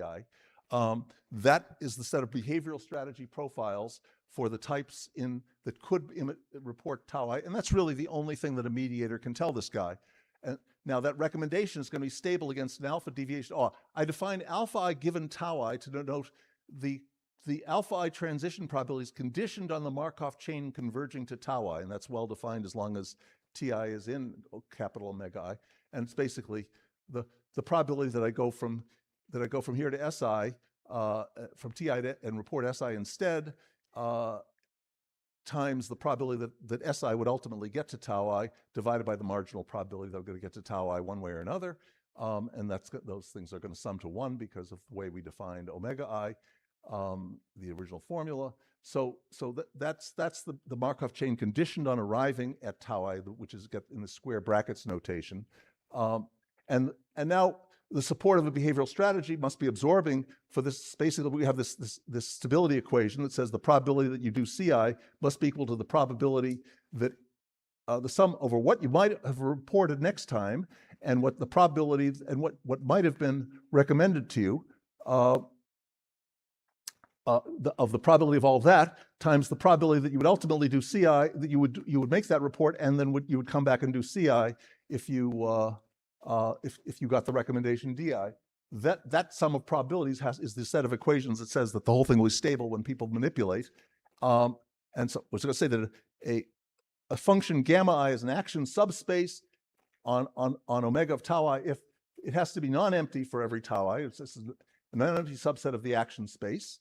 And it's absorbing if it has the property that when you're in it, then anybody who would claim to be, when DI is in it is in this gamma I, this action subspace for SI, then if there's a positive probability of player I of TI claiming to be SI, and then when DI is recommended doing CI, then CI also has to be one of the things that is in the action subspace because it has to have positive probability for type TI, and that's true for all the types that could ever report tau I.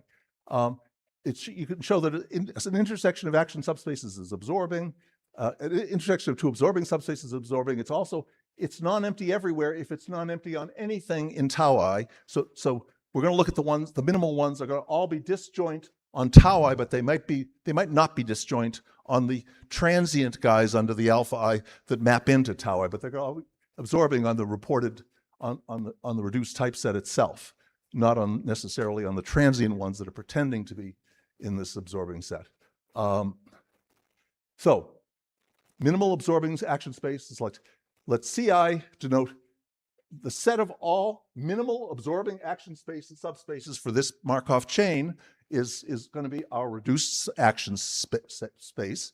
And what are the probabilities? The probabilities are the solution to these stationarity equations I already mentioned.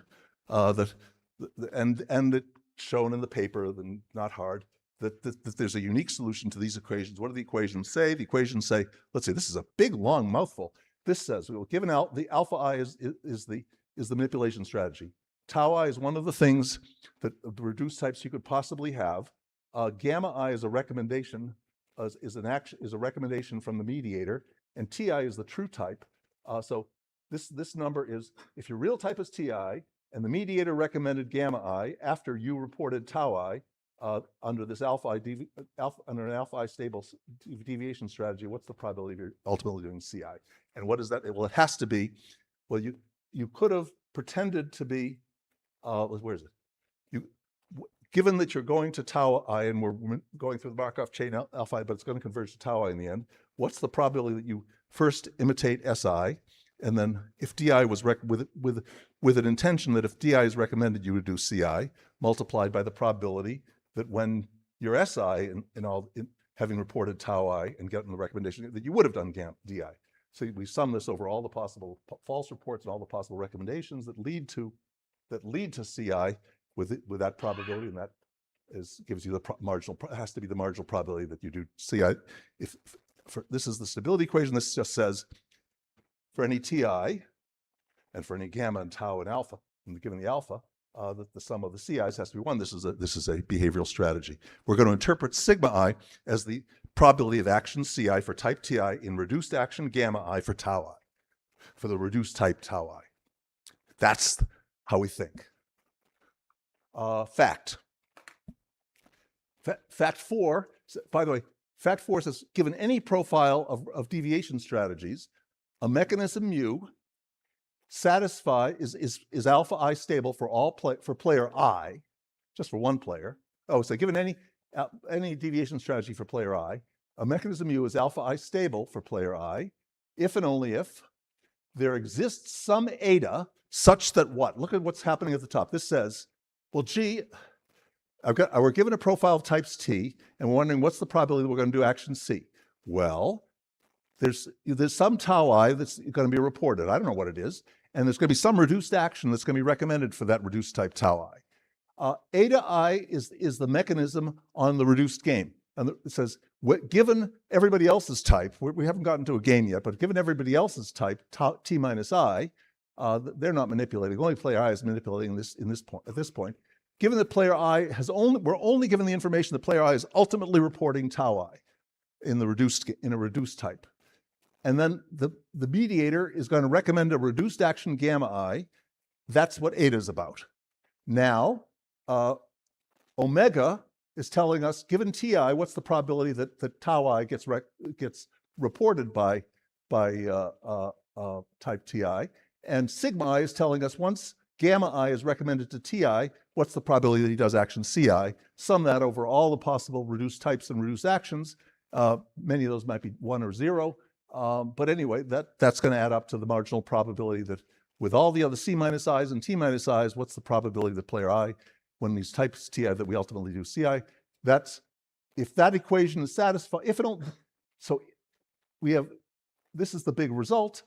In some ways, this is one of the big results, that we have alpha I stability if and only if the mechanism can be written as in terms of a mechanism where the mediator only gets told a reduced type that's reported by the real type according to omega I, and only reports a reduced action which is interpreted to a real action according to the sigma I that we just defined in the last 2 slides.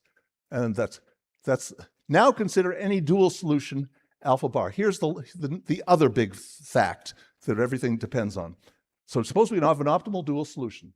Consider any player and let mu be any coordination mechanism that's alpha j stable for everybody else, for all the other players j. It's alpha j stable for every player j other than I. First of all, let beta I be any manipulative strategy for player I. I simply note, it's easy to see, it's sort of trivial once we go through the definition, that when player I manipulates this mechanism, it's still going to be alpha j stable for everyone else. It doesn't change that because that's defined by the fact that they're only reporting through their reduced types and only getting reduced actions back, which they, according to their omega j's and sigma j's. Furthermore, and this is the important part, there exists some beta I that's such that mu star beta is not only is it's going to be alpha I stable, and it's better for player I, or at least as good for player I, as mechanism mu itself. And the proof is simply let beta I be the limit of the average of these things raised to the power. That limit exists, or at least on some subsequence. Okay, good. Now the big theorems. We're doing okay. Given any dual solution for the game gamma, the alpha reduced game is the set of players is still I. The set of reduced types is what I told you, tau I reduced by alpha, the minimal absorbing subsets of the alpha I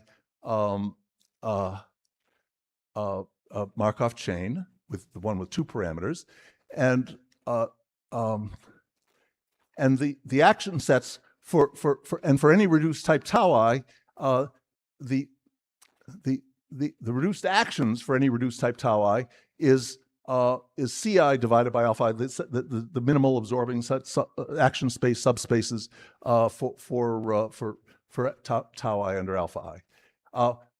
Now in this game, what's the probability of any profile of reduced types? Well, you sum over all possible real types, and every player is going to independently report a reduced type based on its true type, and that's the marginal probability that tau is in the new game.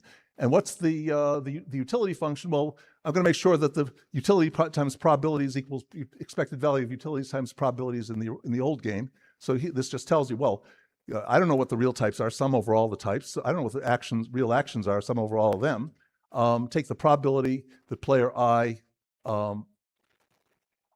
is of type T, that all the players are of type, the respective type T. The T is the profile of types. Multiply that by the probability that they all report that they're component of the tau profile of reduced types.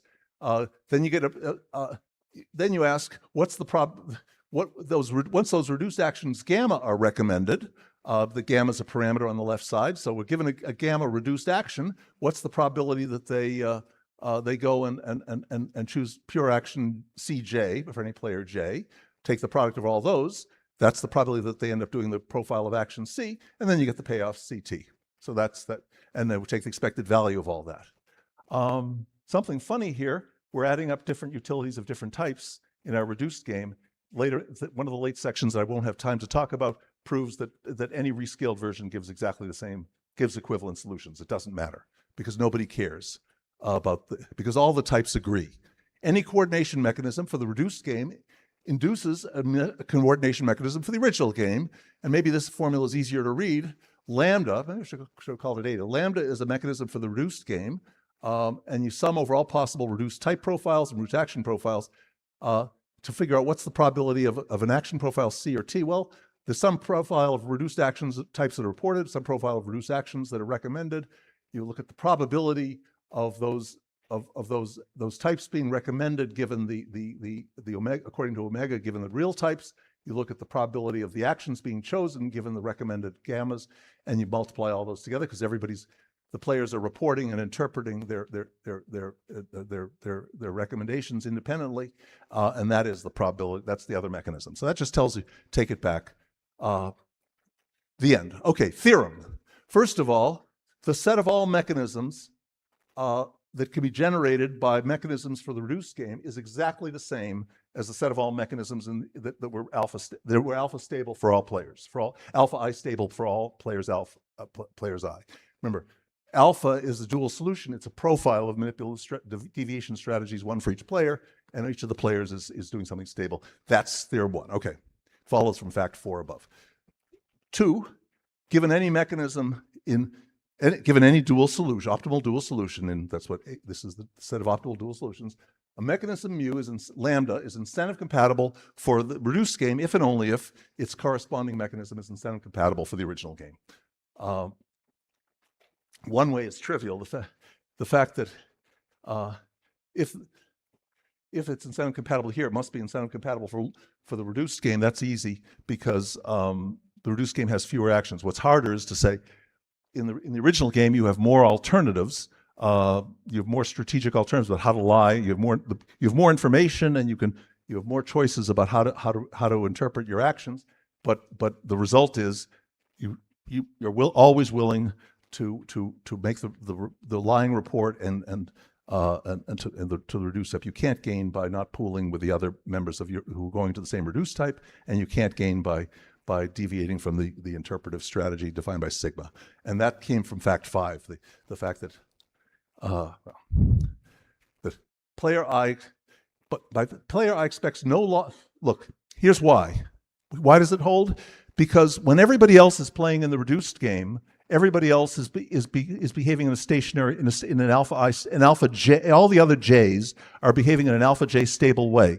We had a theorem that said the sum of all people's gains from manipulating according to a deviation strategy has to be non-negative. But for the ones who are playing in the reduced game, I is maybe deviating from the reduced game. He's a real player. He doesn't have to go in the real game. He doesn't have to stay with the strategic restrictions of the reduced game. He can use all his information and use all his strategic possibilities. But manipulating find his best strategy, his best response. Maybe it's not in the reduced game. Well, if he goes from alpha I and deviates from that, somebody's gaining or not losing. Somebody's not losing. All the other players are not gaining or losing because they're all playing a stable strategy. They're playing in the reduced game. Therefore, it must be player I who is not losing by deviating. And if you keep applying deviations, the alpha I deviations iteratively and take a long run average of them, they're guaranteed to converge to something that's alpha I stable. That we already told you that by fact 5, and therefore there's a best response that is alpha I stable that was feasible for you in the reduced game, and since it was incentive compatible in the reduced game, it's optimal. The end. Finally, for any finite game alpha, iterative dual reduction yields an elementary reduced game. How do I know that? Each of these reduced sets is coming from elements of a partition of elements in the original of the type set. We're taking disjoint subsets of the reduced game. And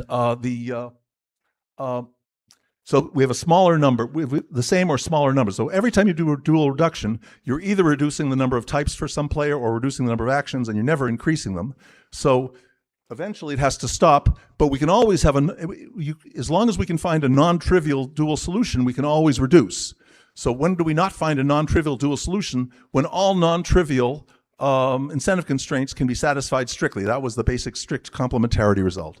So that tells us we can always reduce a game. Let me just at least show you. This is totally different from everything, but totally magic.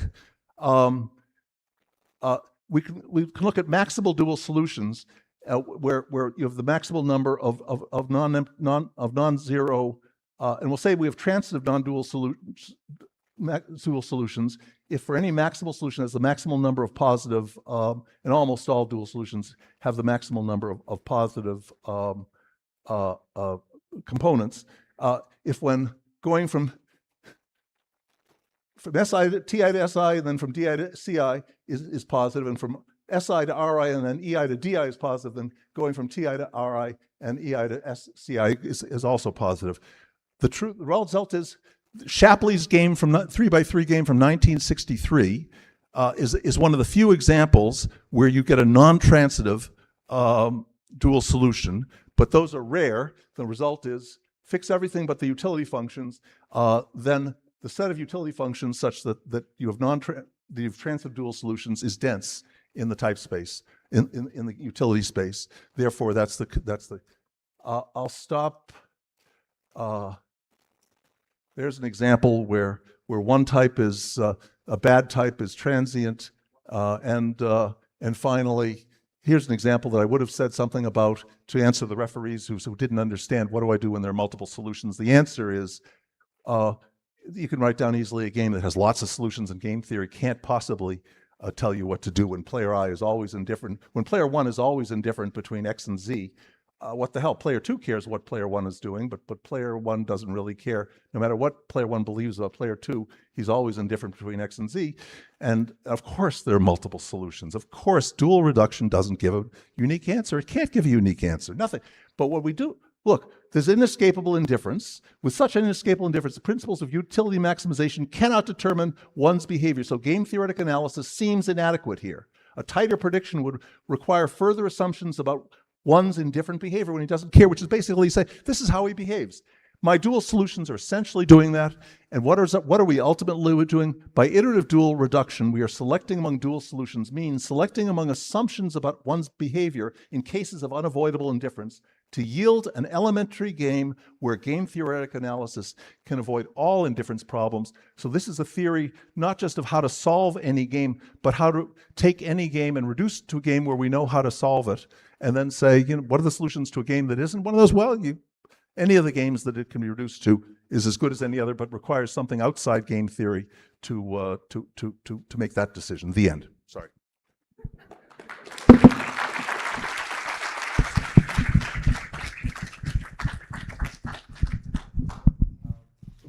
No time for questions.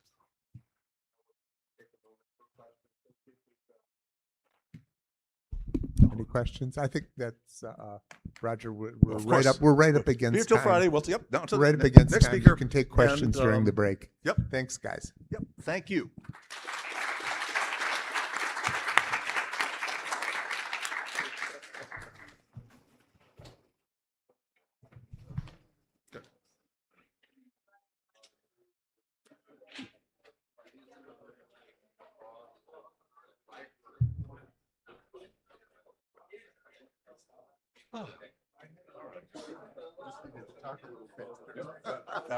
Didn't talk fast. Always the same. Always the same. Okay. So, yeah. So what's the transitivity sleep?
Of course, and I go to your name in here. Yeah, that's the question is more like, I mean, it's my my slides see they have disappeared. It's always, I mean, why It's not here. I can get the no, I paper. have. Oh, So, but I mean, why did I really delete these things, or because I have the entire? I mean, they could be left.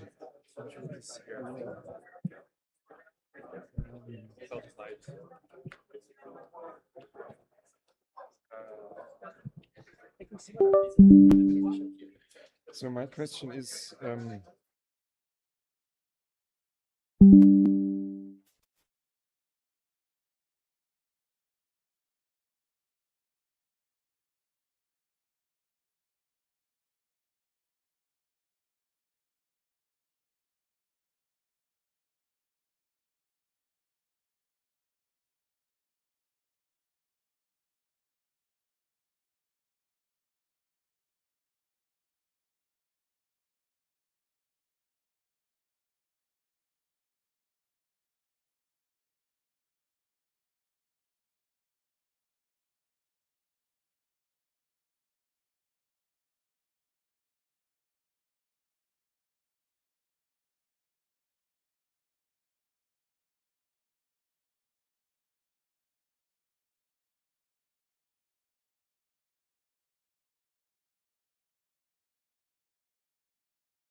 Okay, now it's working.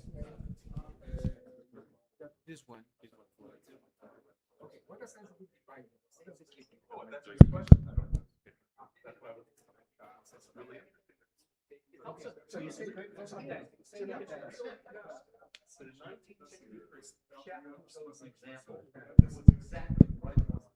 And when all of he chose that example was also looking at which are integers, those are the critical integers that get to recycle 0, 1, and 2. That's it. So why and he didn't care. I don't think he cared about something. That's what the Python numbers came from. Okay, because it was essentially statistical which just gets I should say how much wanted to use now Shapley didn't care about that. That's it. Shapley just wanted the smallest number to get the cycle. It still doesn't work. Does? No, it's exactly the same. 0, 1, 2. You get 1 post. It's all 0, 1. There's no 2. Oh, Shapley it's 0, 1. Yeah. So the correlating equilibrium is 1 because let's see, we're in 50. No, it's 1 sir. No, it's 1 sir. You're 1 sir. No. 1 sir. So we're going to randomize you. The correlated. Sorry, the natural one is 1 sir, and the correlate gives 1 half. Yeah. Okay. So it's the so why did Naumann use the Python? No, here there is. I don't know. 5, 4 essentially corresponds to the eyeball, which change to 0 So this is transitive. This is non-transitive. This is non-transitive. This is one of the only examples. Okay, so let's change the 0, 0s to p epsilon, positive or negative. Yeah. So only when they're 0 or 1. Otherwise, so they are a mystery game, or you get a game where it's everything. So it's transitive, but there's no solution, no positive.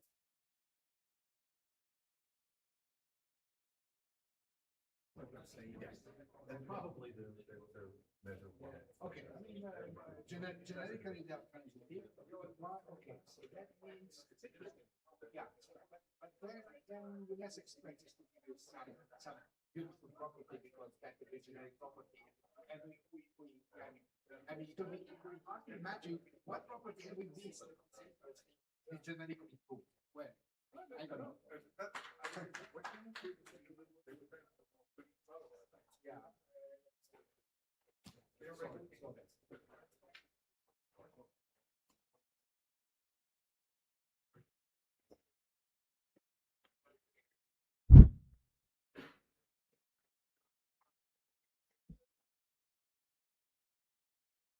So I think I just start because otherwise we're running late into the departure for the barbecue, if that's okay. So thank you for joining me. So this is, I'm not sure how much time we will use, but I mean, these are two nice, really nice things about computation. This one is about extensive form games, and if I have time, I will also try to explain in the second part, independent of this, the index theory about Nash equilibria. If not, I will do it tomorrow, because there's a paper by Shapley, which is relatively complicated, but which has a rather nice way of simplifying it, and you might enjoy that. So this is about the extensive form game and the sequence form, which is a good way of representing it strategically for computational purposes. And I will do a little bit of linear programming first, I mean, because that is one of the steps that we use there, in a non-trivial step. It is easy once you see what is needed. And then I go into the extensive form, where we look at perfect recall games and the corresponding sequence form and how to compute equilibria with it. So the first part is completely, I mean, I hope you're not too bored, but I think it will be a little review of linear programming duality. So we have a standard form, or one of the possibilities of writing a linear optimization problem. Linear program is to have a matrix A, a right-hand side B, an objective function vector C. And I have the constraint that A times Y is less than or equal to B, Y non-negative. Sorry. Yeah. Now, why do I use Y? I'm actually confused myself. Normally in linear programming, you take the primal variables to be calling them X, and the dual variable calling them Y. But here in games, we have the row player choosing probabilities X and columns with probabilities Y. And in order to not confuse myself, I changed the order of variables compared to what is done in linear programming. So we have now columns being played with Y and rows playing with X. Now you use the same data to define the so-called dual LP, where you minimize, you take the objective function on the right, minimize X times B, subject to X non-negative and XA greater than or equal to C. And when you now, the weak duality theorem, which is almost trivial, but it says when you take a linear combination of the columns such that this is what you do with the dual program. In other words, the dual optimization problem is an upper bound, here XB, to the primal maximization problem. And that's easy to see by just plugging in the corresponding constraints. And the key point is that, in fact, you can find, when these programs are feasible, solutions Y and X where these two things are equal. And so Y is optimal for the primal LP and X is optimal for the dual LP. And that's the non-trivial theorem by far. And it's extremely useful. In particular, it applies the zero-sum minimax theorem. And why? Because when you have equality here, then automatically it's optimal because the inequality holds for all other solutions. And so that's what this says. And the good way of representing that is what is due to Albert Tocker, who had all these PhD students like Shapley, Nash, Kuhn, the who is Shubik, all these people, the who is who in game theory from the 50s, they were his students. And he has many things, including this diagram, where you have the same data, namely A, B, and C in a single diagram. You multiply the columns with the primal variables, the rows with the dual variables, and then you read the inequalities in the corresponding way. And then you minimize the right-hand side, multiply B times X, and maximize. So this is a single display of indicating what the primal and dual solution is. And it's you should know. I mean, I hope you do. So now, when you do it for linear, for zero-sum games, you have this problem that we looked at earlier. AY less than or equal to 1 times U means you try to find a Y that is a mixed strategy vector such that you pay as little as possible, namely U in each column, in each row U. And similarly, the maximizer tries to find linear combinations of the rows such that he gets at least V in each column. So that's what this diagram is, exactly the Tucker diagram, is in the games theory setting, except that they have the additional constraints that Y and X are probabilities, so they sum up to 1. And in particular, U and V are also variables. So you should move them to the left because that's where the variables stand. So when you do that, you have this U and minus AY minus U less than or equal to 0. and the same thing here in this. And now you have the constraints here.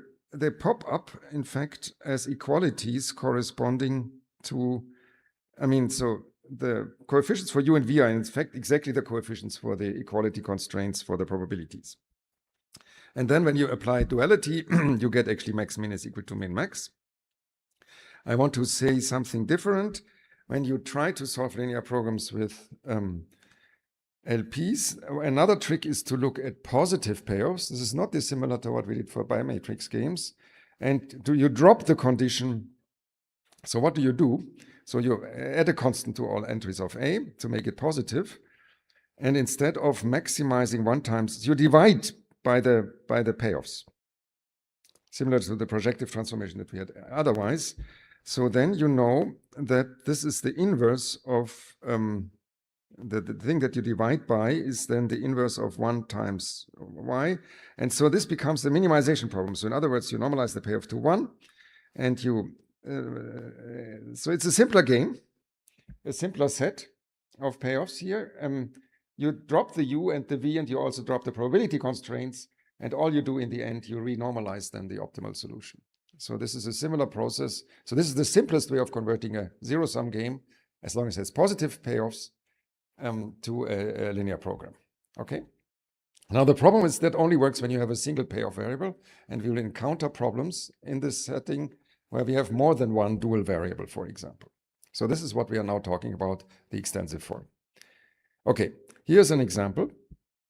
So this is a game in extensive form. We start at the top. The root of the game, 2 players, 1 and 2, and they have these choices. I use lowercase letters for player 2, uppercase for player 1, and the game proceeds by following the choices of the players.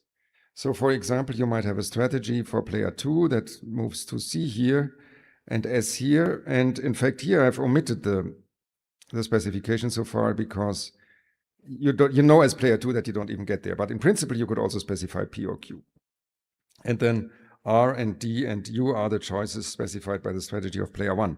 Now, as you know, but not everybody that I tell this knows, is you have the specific feature of information sets, namely here, for example, for player 1, these ovals, where you by definition have to have the same choices, C and D, and you don't know where you are. So the information set is a lack of information about where you are in the game tree. And similarly here for player 2 and here for player 1. So these are not perfect informations, but imperfect information. Okay, now when you convert this game to strategic form, you list a strategy for each player. A strategy specifies a move at every information set. And there are a lot of them. So you see this becomes already this relatively simple game has already a rather large strategic, or as we call normal form. Sergio and others discourage the use of the word normal form because there are too many normal things in mathematics, normal vectors, you name it. It's not a very specific term, so strategic the strategic form should be the preferred way of talking about it. Now we can simplify this already. Because, when you look at this, as I said earlier, there are certain cases where you don't need to specify all the moves. For instance, in player 2's case, you don't have to specify P or Q when you make a move other than move A, because you will not reach this information set. And I prefer to put a wildcard character there, a star here. So for example, when you make move D, you don't even have to specify the moves at these 2 information sets, so you can write the strategy as D star star, because you know when you make move D, you don't have to specify it. When you do that, you create a slightly simpler description. And these are the stars. Star stands for any move at the respective information set. The information set is identified by the sequence in which these move lists appear. And the form is simply obtained by identifying what the respective payoff is when any 2 of these strategies meet. For instance, R, U, D, and C stars S. In this game, what did I say? Head move, let me check, 30, must be somewhere, this one here. So this is what came out of this. Okay, so that is the strategic form, the standard strategic form, and with full matrix. Now, what is the problem about the strategic form? Even with this reduction, it is an exponential blow-up. So the number of pure strategies can be exponentially, or typically is exponential, in the size of the game tree, because you have to look at all combinations of moves. Any extra information set combines every existing strategy with all the possibilities of making the move. So we multiply it. It grows multiplicatively. So even in a very simple poker game where player 2 makes a choice, there are 13 cards here, and you get already 2 to the 13 possibly pure strategies, even if you have only 13 information sets. So this is a simple example. A slightly more complicated example is one where you do have a reduction that occurs with the strategic form, because, so here is a way of, this is a very simple game which has no sub-games. It's a game where players alternate with 2 choices. And you know everything except the last choice of the opponent. And when you look at this, for instance, a strategy for player 2 means go left. And you see that then in this case, I can put the little agent in here to sleep. You don't have to give an instruction here. You put a star, because half of the information set at this stage are irrelevant due to an own earlier move. And yet this game tree still grows, the strategic form with, if you have n nodes, with 2 to the square root of n rather than 2 to the n. It's still sub-exponential, but it's still growing very big. And this was an example I submitted to, when I had this paper published in Econometrica, they said, give us an example that your method is actually more useful than what we have before. For a computer scientist, it's obvious that 2 to the square root of n is not a good number. It grows badly with n. And it happened to be the case that only when n is equal to 2 to the 8, 256, that there would be a difference to n squared. And the game tree in the strategic form was, the game in the strategic form then had 65,000 entries. And it turned out that my algorithms that I used at the time took actually 65,000 seconds to solve. And the effect was that this was almost a day. A day has 86,000 seconds. And in other words, my game tree was too large already to be even of interest, because people would wait too long. And then I had to re-implement my algorithm. And it turned out I could speed it up by a factor of 1,000 by doing a better way of programming it, because I didn't use an existing package for solving matrices, and it was 65,000 milliseconds, which is a minute. And now that is within range. And then it turned out that I could demonstrate that my algorithm was better. You will see that it will be n squared compared to the square root of n in this case. And I realized that because computers are faster, we have to care about complexity of algorithms, because if computers are slow and you have to wait a day, that's the limit of what you can compute anyhow. So it's not in spite of the speed of computers that we need to worry about asymptotically good algorithms, but because of them. Because only then the asymptotic improvement matters. Anyhow, this is a side consideration. But I was encouraged by this requirement of actually implementing a thing. So now, here's the main trick of the entire talk. We know what behavior strategies are, which are locally randomized things. Instead of randomizing a mixed strategy, as in a mixed strategy where you pick a pure strategy, you randomize locally. So you have here at the information set an agent that picks the move by randomization. So in particular, in our little game, you have one variable per move, say x, call it capital X, left for XL, XR for going right, and so on. And then when you look at the payoff in this game tree, which we can look at it again, but you walk along a path in the game tree and you multiply these behavior probabilities up. And then you get your expected payoffs. Now, the problem with behavior probabilities is that this becomes a nonlinear expression, because you have these products of variables. And this is the problem. That's why we haven't used behavior strategies for computing equilibria. And now comes the trick. So we do a transformation of the variables that we use. Namely, we now assign probabilities not for strategies, but for very partial strategies. Strategies that only specify moves along a path in the game tree. And I call such a strategy a sequence, because it's just a sequence of my own moves. Okay? So if I have a sequence of, say, successive moves along a path in the game tree, PQRS, I used to have now a product of behavior probabilities, which is written like that. Now I replace this by a single new variable, which is this product, which is meant to represent this product. So we call it a variable transformation. So before I had here all these behavior probabilities, and now I replace them by their products by the corresponding probabilities for the sequences. So instead of having XL is fine, it's just a single move. But if I have a sequence of moves R and U, I have now a new variable here, here, and here.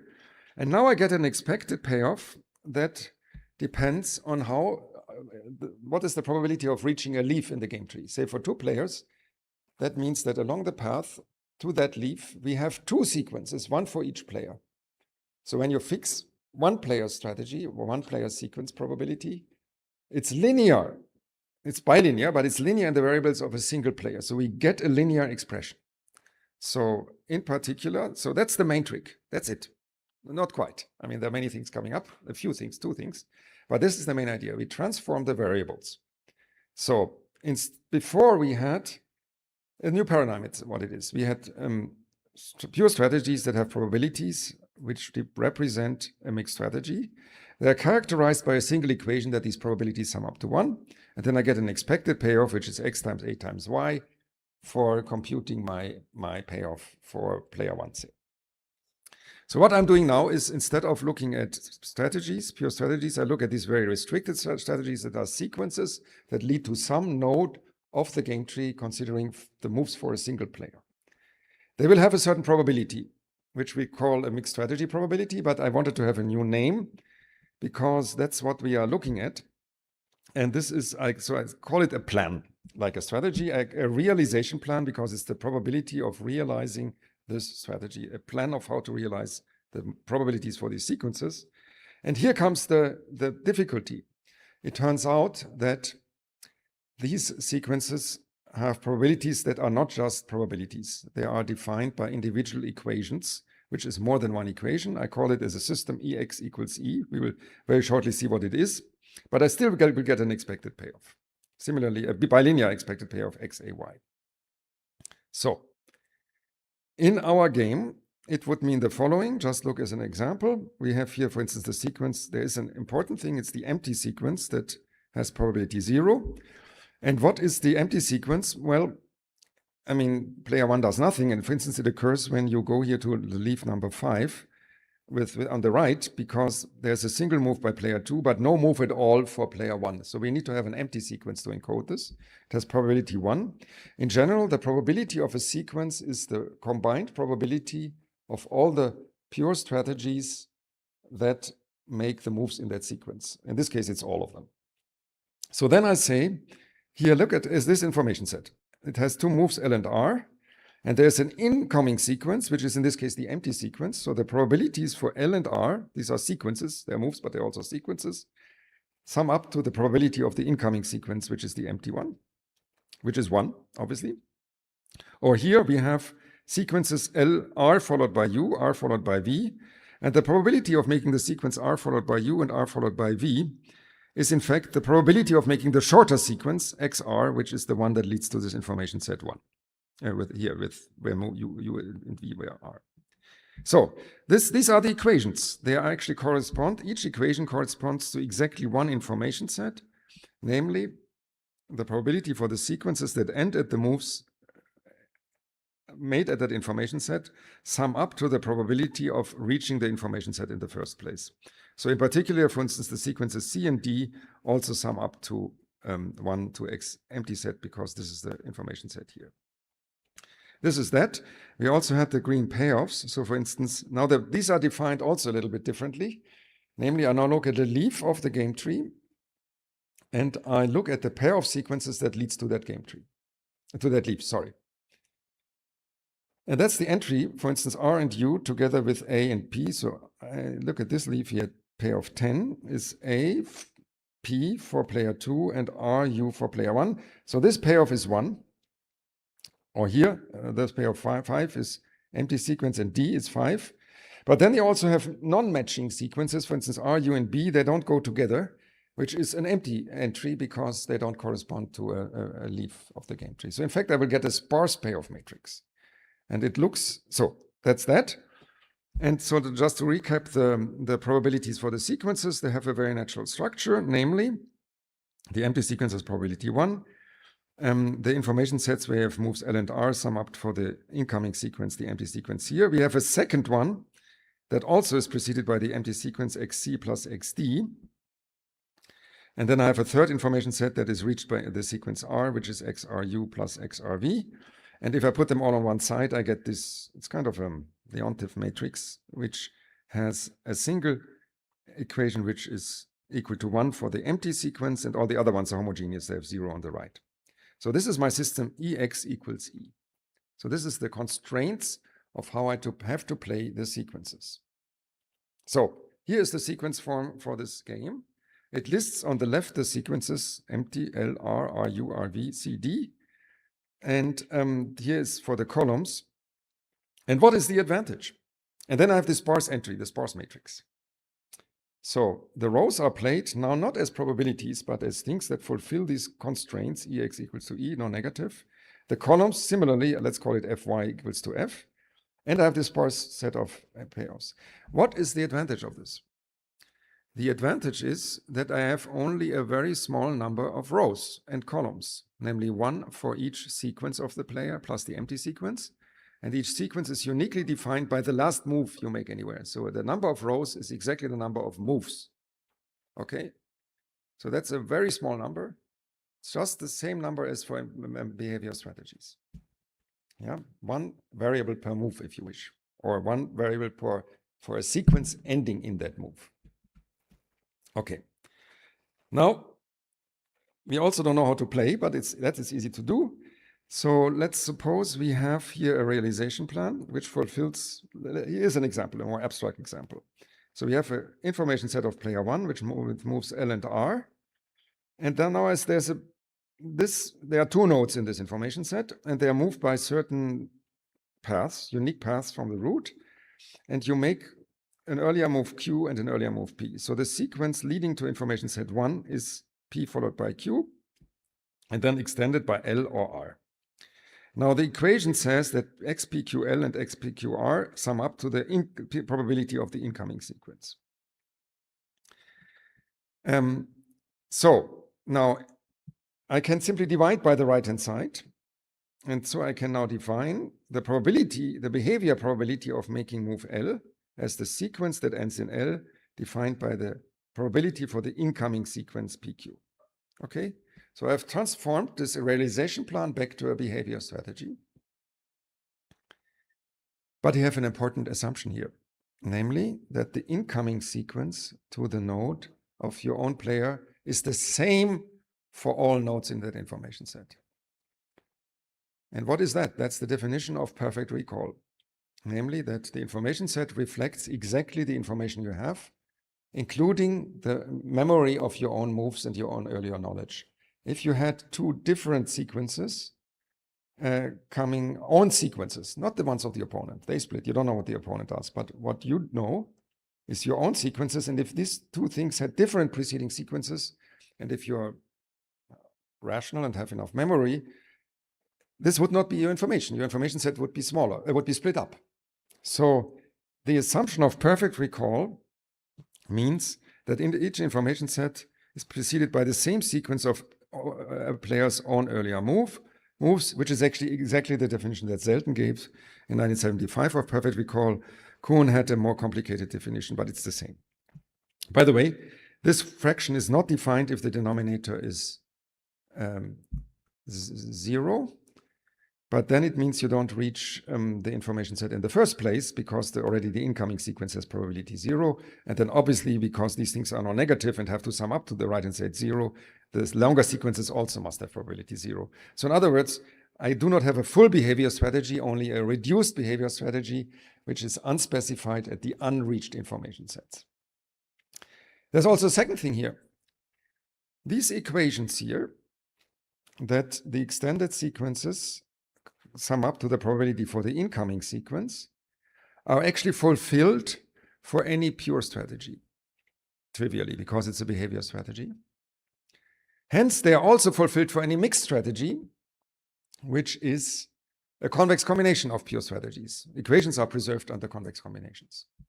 So in other words, what I have done here with this realization plans is actually, it's a projection of any probability distributions on pure strategies. It's a projection of a mixed strategy to the much lower dimensional realization plan. Let's look at the previous example here. I mean, here are these two information sets, which I like to call parallel. I have here two equations, xl plus xr is equal to 1 and xc plus xd is equal to 1. What I've done here, just look at this first level, is I have now two equations, xl plus xr is equal to 1, xc plus xd is equal to 1. That is a square. It's the square of probabilities for the moves, and in general more for the sequences. If you have a mixed strategy, it would look at all combinations LC, LD, RC, RD, and that would be 4 strategies which define a tetrahedron, which is more, has 3 variables rather than just 2. So the square is actually exactly the projection of this tetrahedron onto the square. So I have simplified it, but the main point is that any mixed strategy projected in this way fulfills these equations. Now I can go back, I look at these equations, I create the behavior probability back from it, and what in fact get is a behavior strategy that has the same realization probabilities for the sequences here. Now these are the only probabilities that are relevant for reaching any node in the game tree. So what I have created is a realization equivalent behavior strategy to a given mixed strategy. And that is what is called Kuhn's theorem. In his paper, he had the notion of perfect recalling. He said, we can do with behavior strategies. So this is an operationalization of Kuhn's theorem, if you wish. It's all there. We all know it, but now we have it.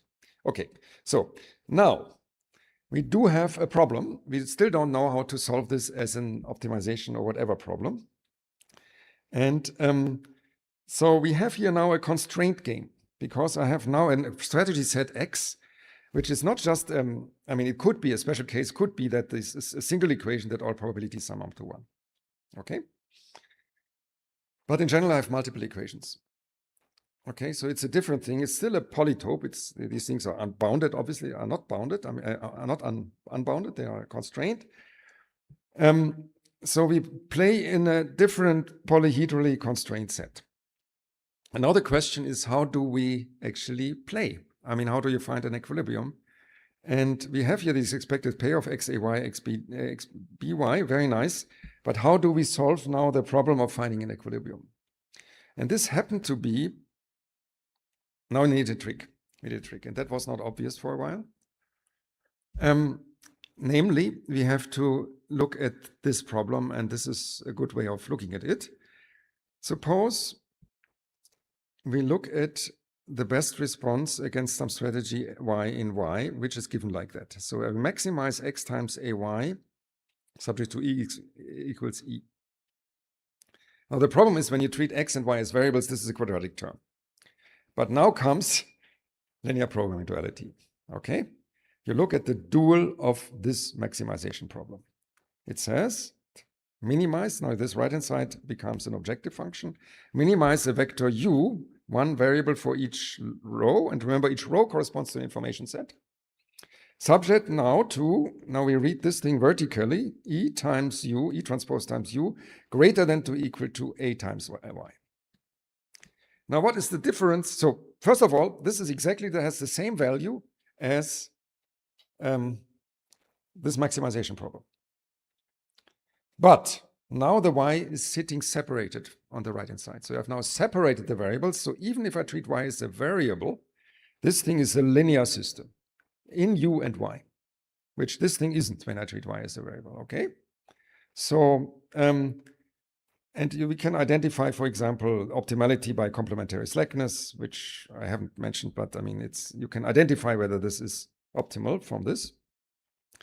You could also do the following.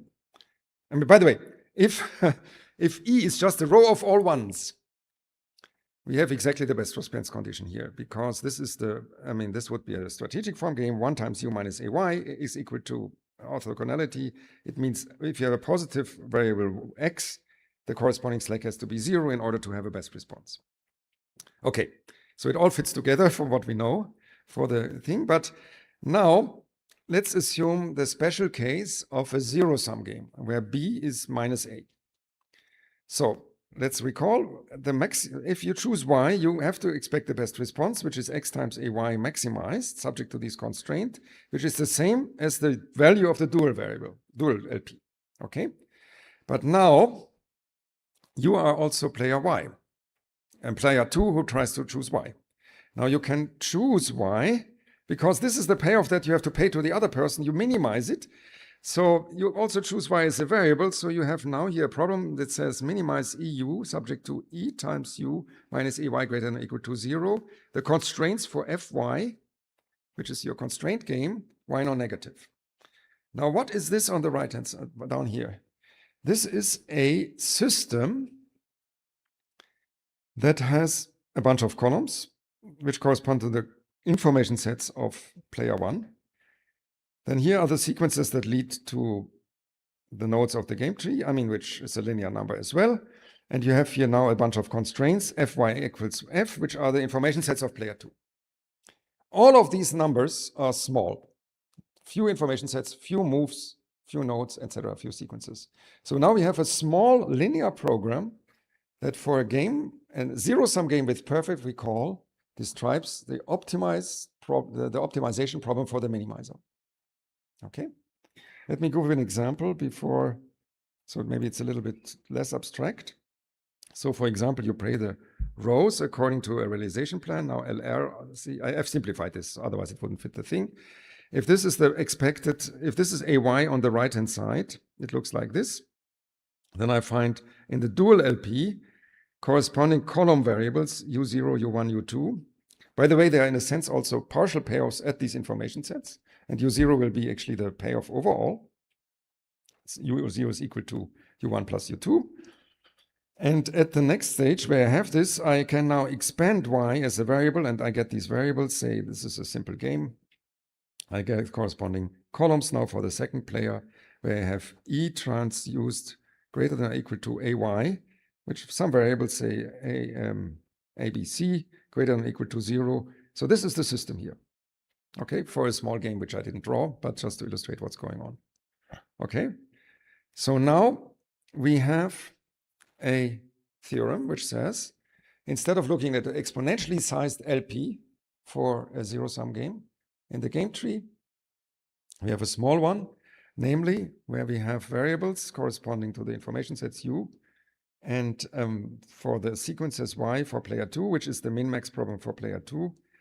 As it happens, the dual of this is exactly the maximization problem for a max-min strategy of player 1. So this is actually like in the standard zero-sum game, except that I have these systems, EY and FY, EY and FY. So this was my proud result 30 years ago. I then got an email from a Russian person, as things happened. Do you know of my paper from 1961? In the Dockler D, 4 pages in the Proceedings of the National Academy of Sciences. They had a very strict page limit. And he had essentially proved this already. Nobody knew about it. In fact, it was translated into English. After the Sputnik shock, all these things were translated. And it said, converting a positional game with perfect memory to a matrix game. Nobody knew that this was about perfect recall extensive games because they were called positional game and perfect memory. Not only that, Romanovsky had to try it. He was a student of Vorobiev at the time. And by the way, he's also the son-in-law of Kantorovich. So Romanovsky, I don't think he's alive anymore. Joseph Romanovsky, he translated kindly his paper for me, but it was translated already.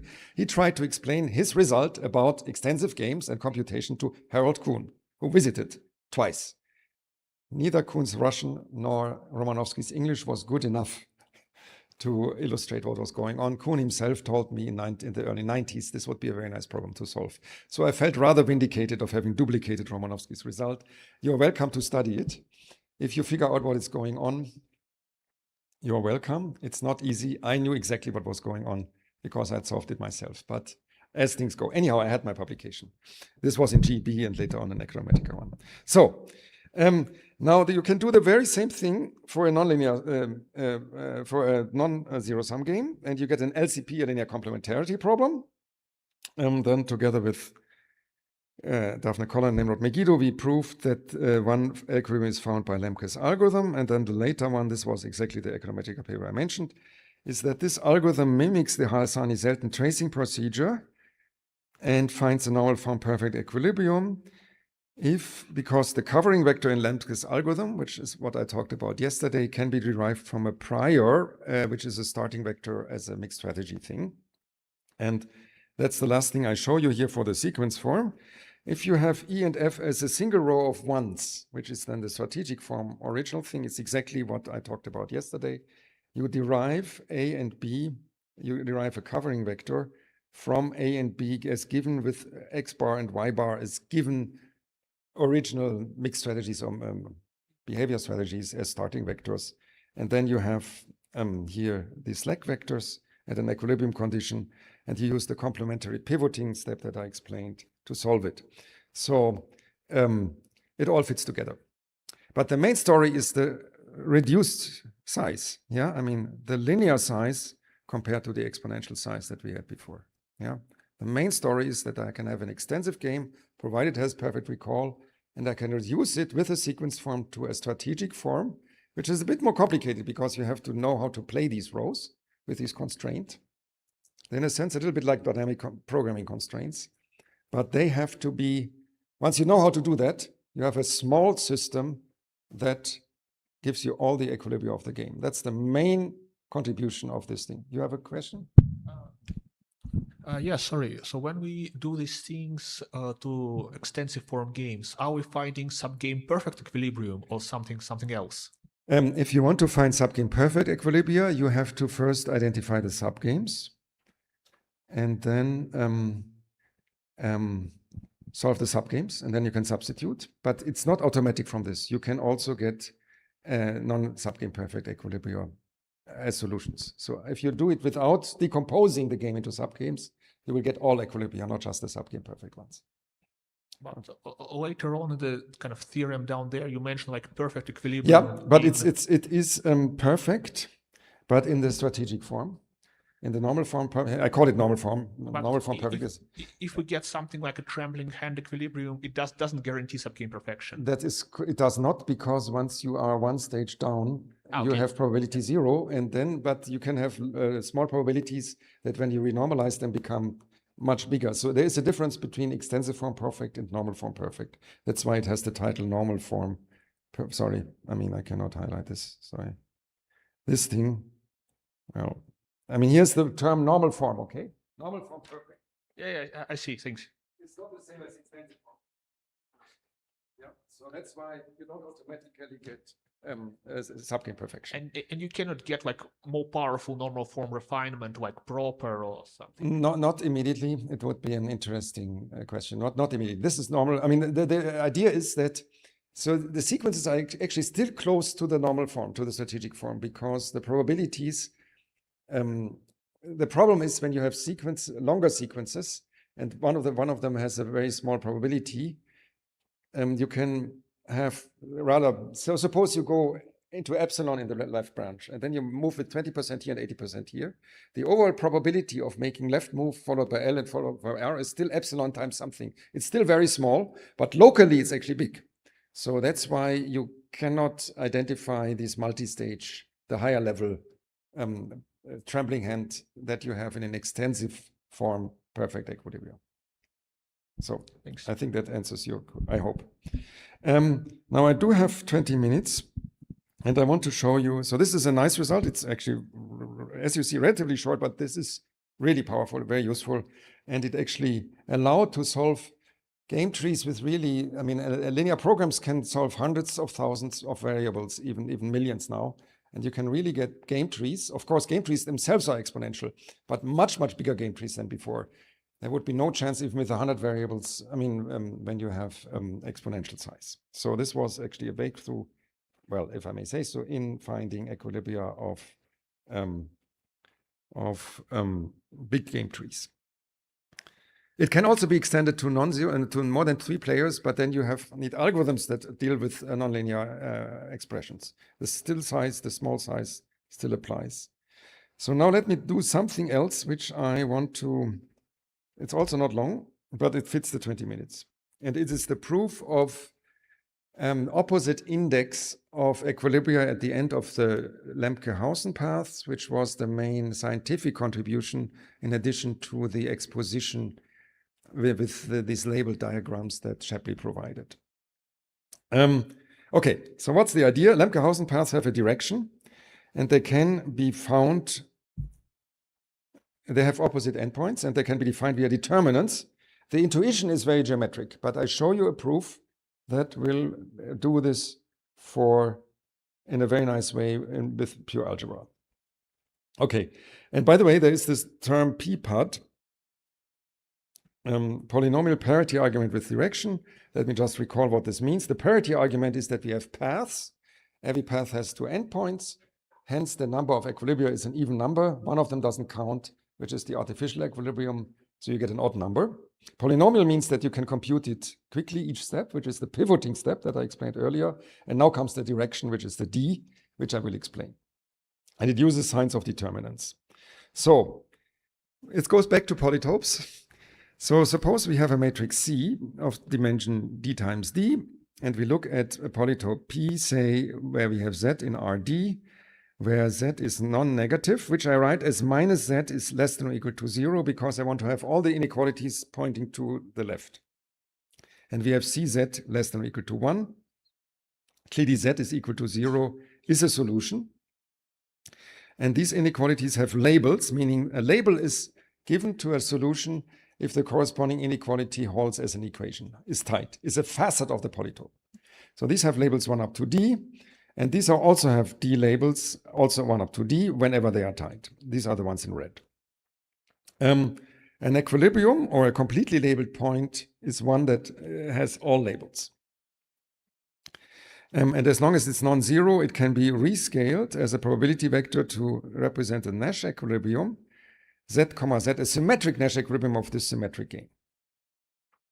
And we can convert a bimatrix game to this form by looking A and B and putting them into the corner here, where Z and X and Y is split into the components X and Y, and then simply I have the standard Nash equilibrium, X for the rows and Y for the columns. Okay, so that's why we have this setup. Here is a example that I have shown several times of a small polytope in dimension 3. And by omitting label 1, I get all the edges and endpoints of the edges, which have labels 2 and 3. And you see that this is this set of green edges, which defines this path that leads to the unique equilibrium of this game, which is not the all blue one. Yeah, this 1, 2, 3 over here. Now, what is the direction here? The direction can be seen geometrically from the fact, because we can draw this in the plane, that 2 is on the left, 3 is on the right. Okay, that's the direction that I can locally identify for each arrow. If you think of the haunted house, the one with the rooms with the 2 doors, imagine you have a long way through this castle and you fall asleep in between, and in a room with 2 doors, where should you go? If you have forgotten where you woke up, the trick is that these doors have colors. One side is black and one side is white. Have opposite colors, each door, and each room has a color of a black door and a white door, and you have to be going through the black door to the white doors. Yeah, then and if you're going black, you're going backwards. So that is the fact that you can do it is an orientability of the system, if you wish, which we will have here. Now, why does this have a different orientation? Well, you have 2 on the left, 3 on the right in this picture, and 1 is behind you when you start. So when you look at the orientation of 1, 2, 3, so it's the orientation how the 1, 2, 3 are oriented around this point. You see it's clockwise. Now, when you walk along and you have 2 on the left, 3 on the right, and you meet 1, you have now 1 in front of you. So now when you do 1, 2, 3, it goes anti-clockwise. So they have opposite orientation. And left and right, clockwise, anti-clockwise. And the standard and the notation in mathematics is anti-clockwise is positive, clockwise is negative.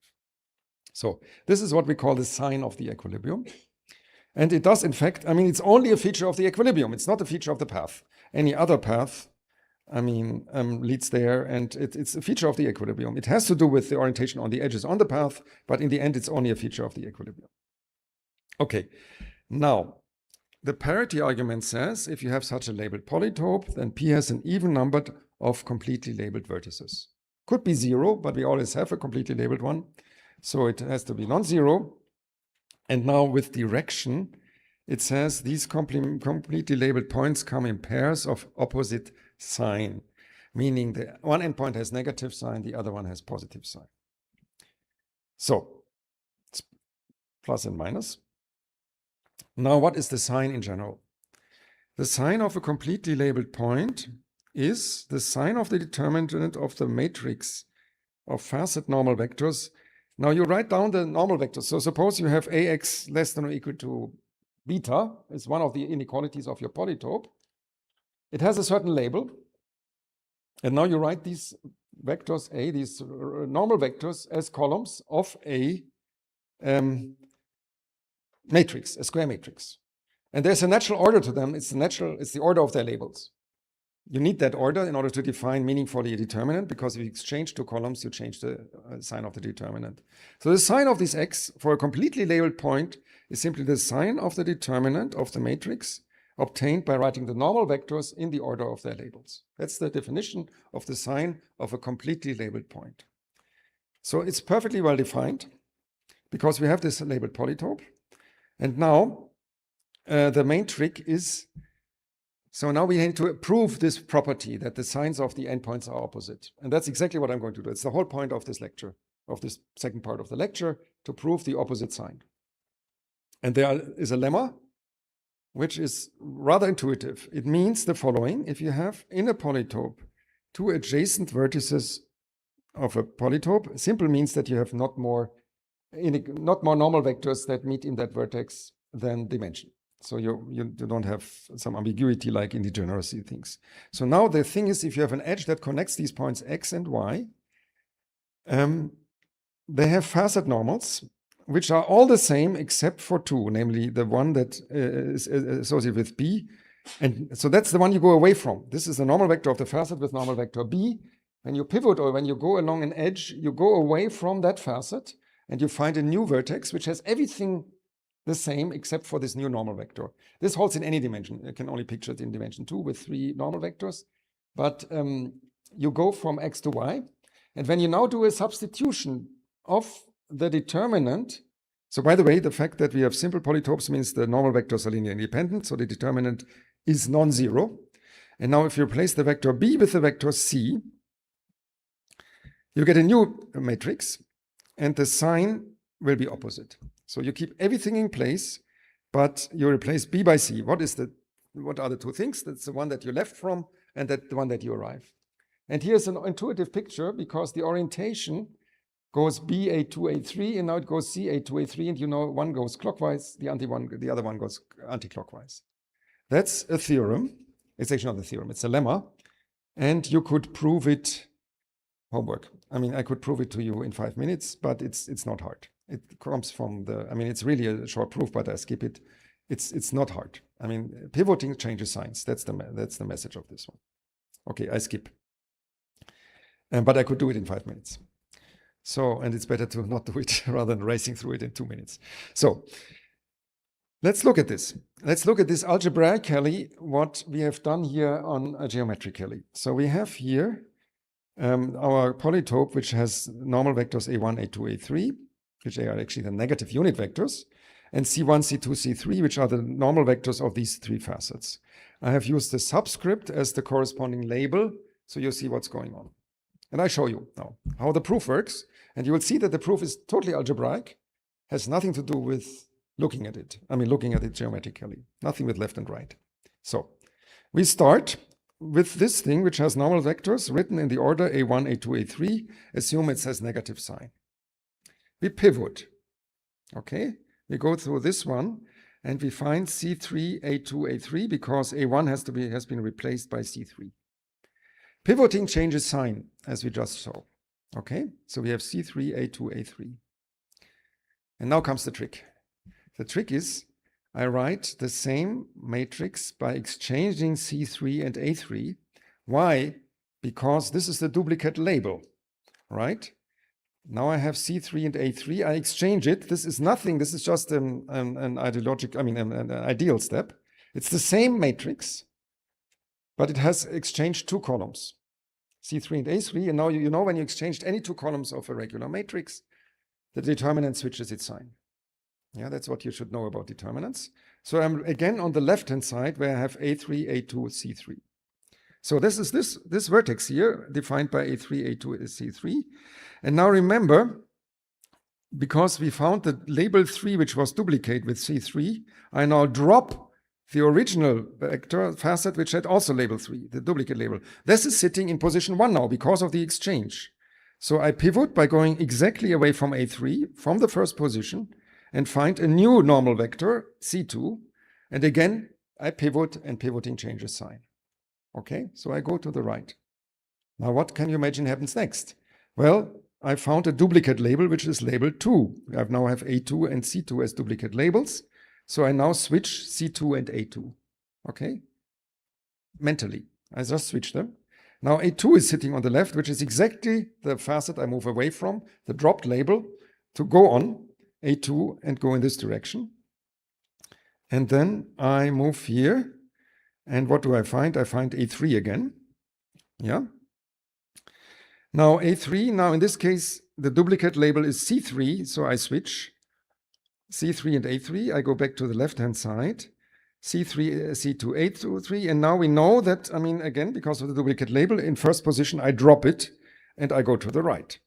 Now, and then I happen to find the missing label C1, C2, C3.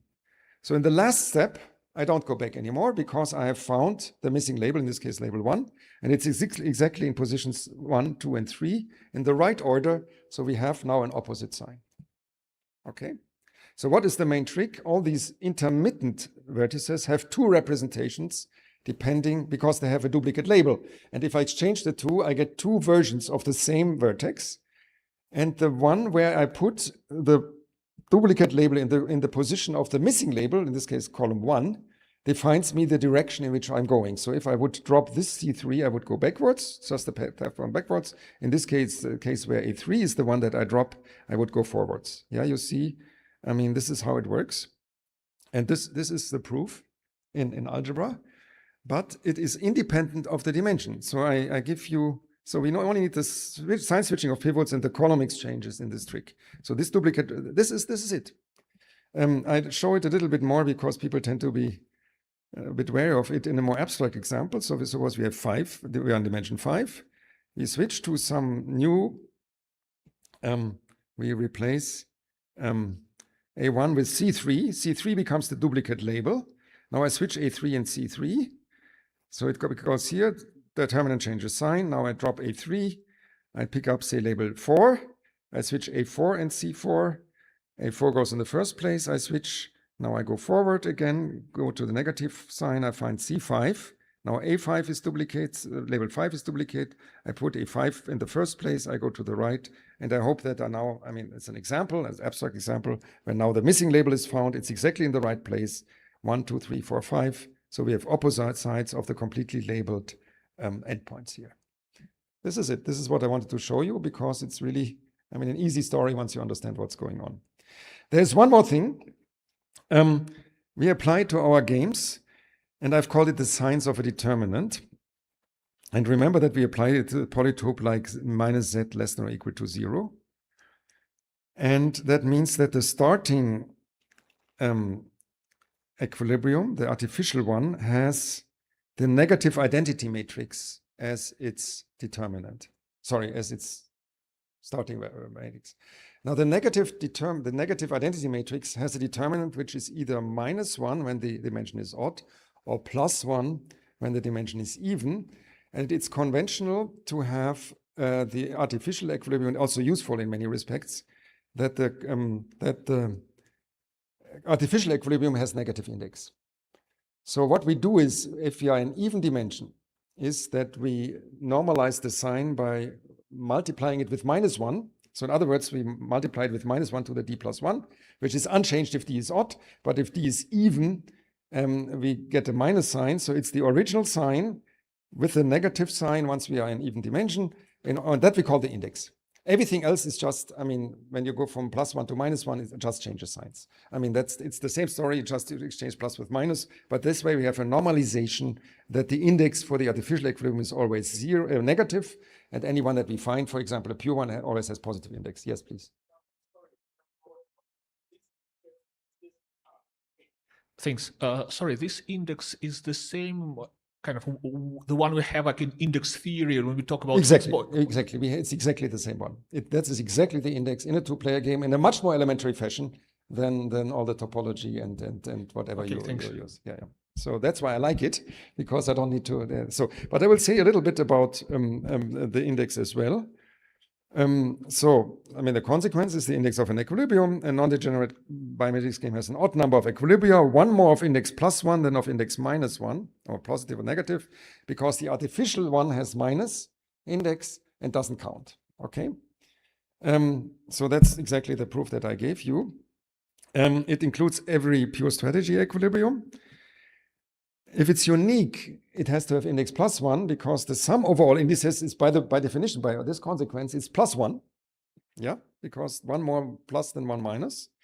And it also includes every dynamically stable equilibrium. I have a picture for that, but I also wanted to mention, Roger, you know, when we look at the beer-quiche game, and we have these two equilibria, the one where you have beer and quiche, and you look at the index of the equilibrium component, the beer one has index +1, but the quiche one has index 0, meaning when you perturb it. So I wonder whether that is also, it should be also maybe a good criterion from pure stability considerations of excluding. It's much better for me as a mathematician than the intuitive criterion to look at the beer one. So because it means that arbitrary permutations of the data don't destroy the beer one, but the quiche one can be killed. So I wanted to mention it but I postponed it, and I'm glad you're here rather than a comment into your talk.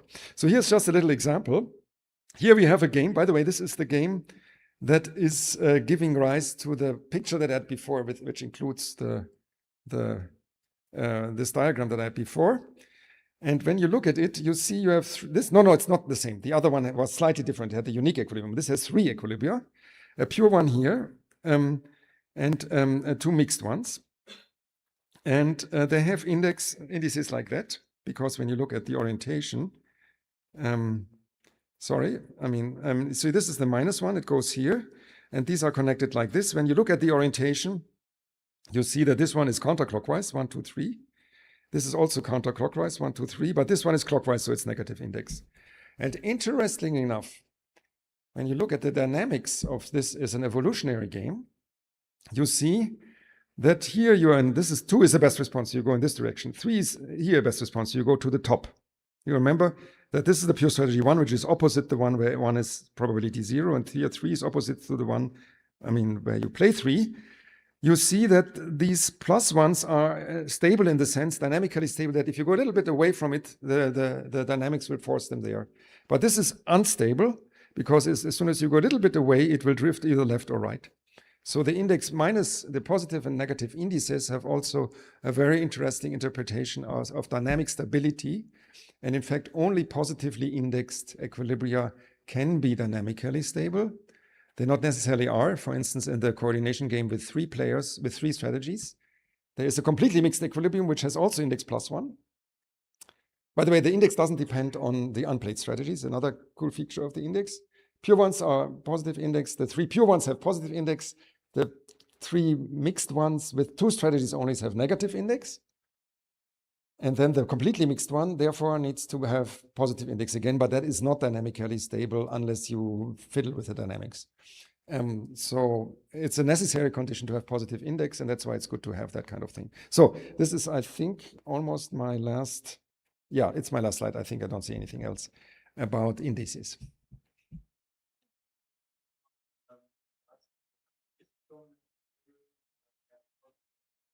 And both pure strategies, pure equilibria have positive index. So that is independent of, if they're pure, they have positive index. unless the game is degenerate, and then it could be 0. I mean, but in a non-degenerate case, every pure equilibrium has positive index. The mixed one never is not stable, and it has index -1 in the coordination game, the 2x2x2 one, the 2x2 game.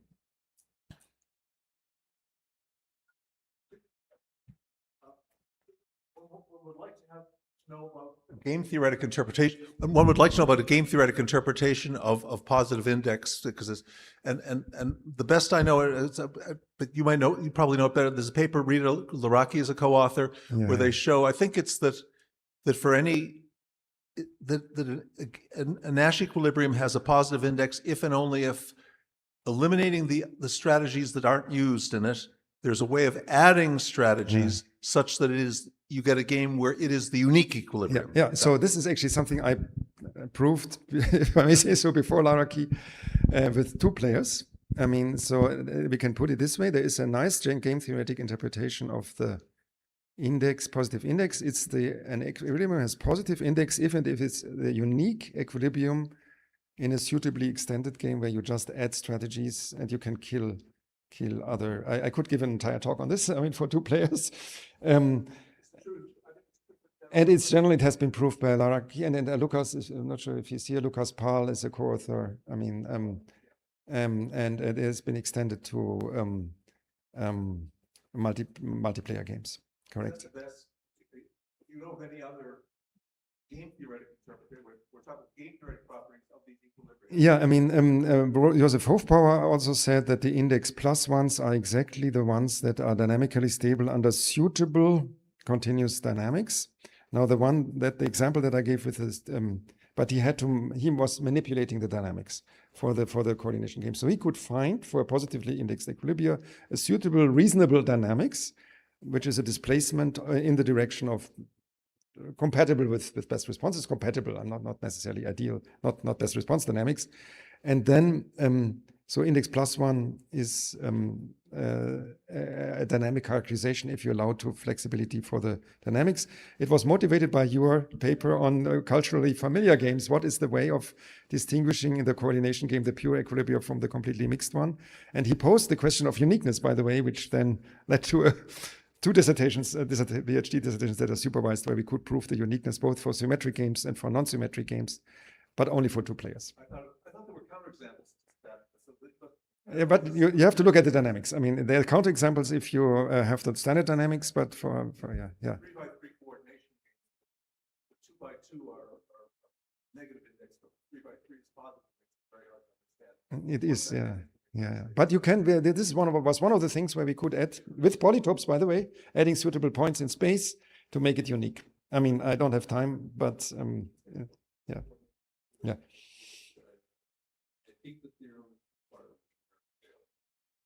So the index, when you don't have generic payoffs, you can have 0 index equilibria. I mean, it's not isolated anymore anyhow. Yeah. I'm sorry, we are out of time now. Thank you. We have to go.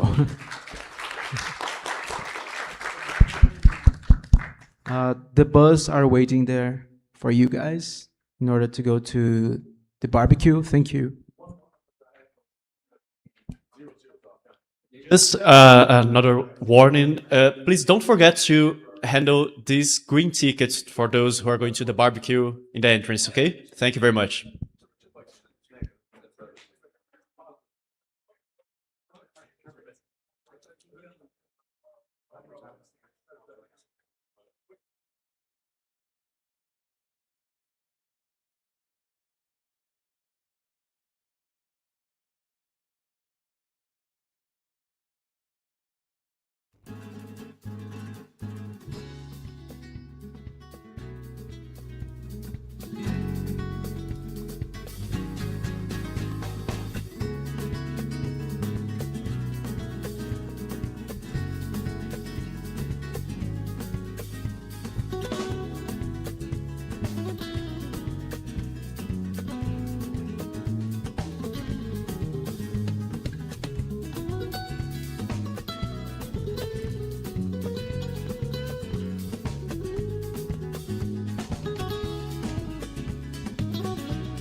you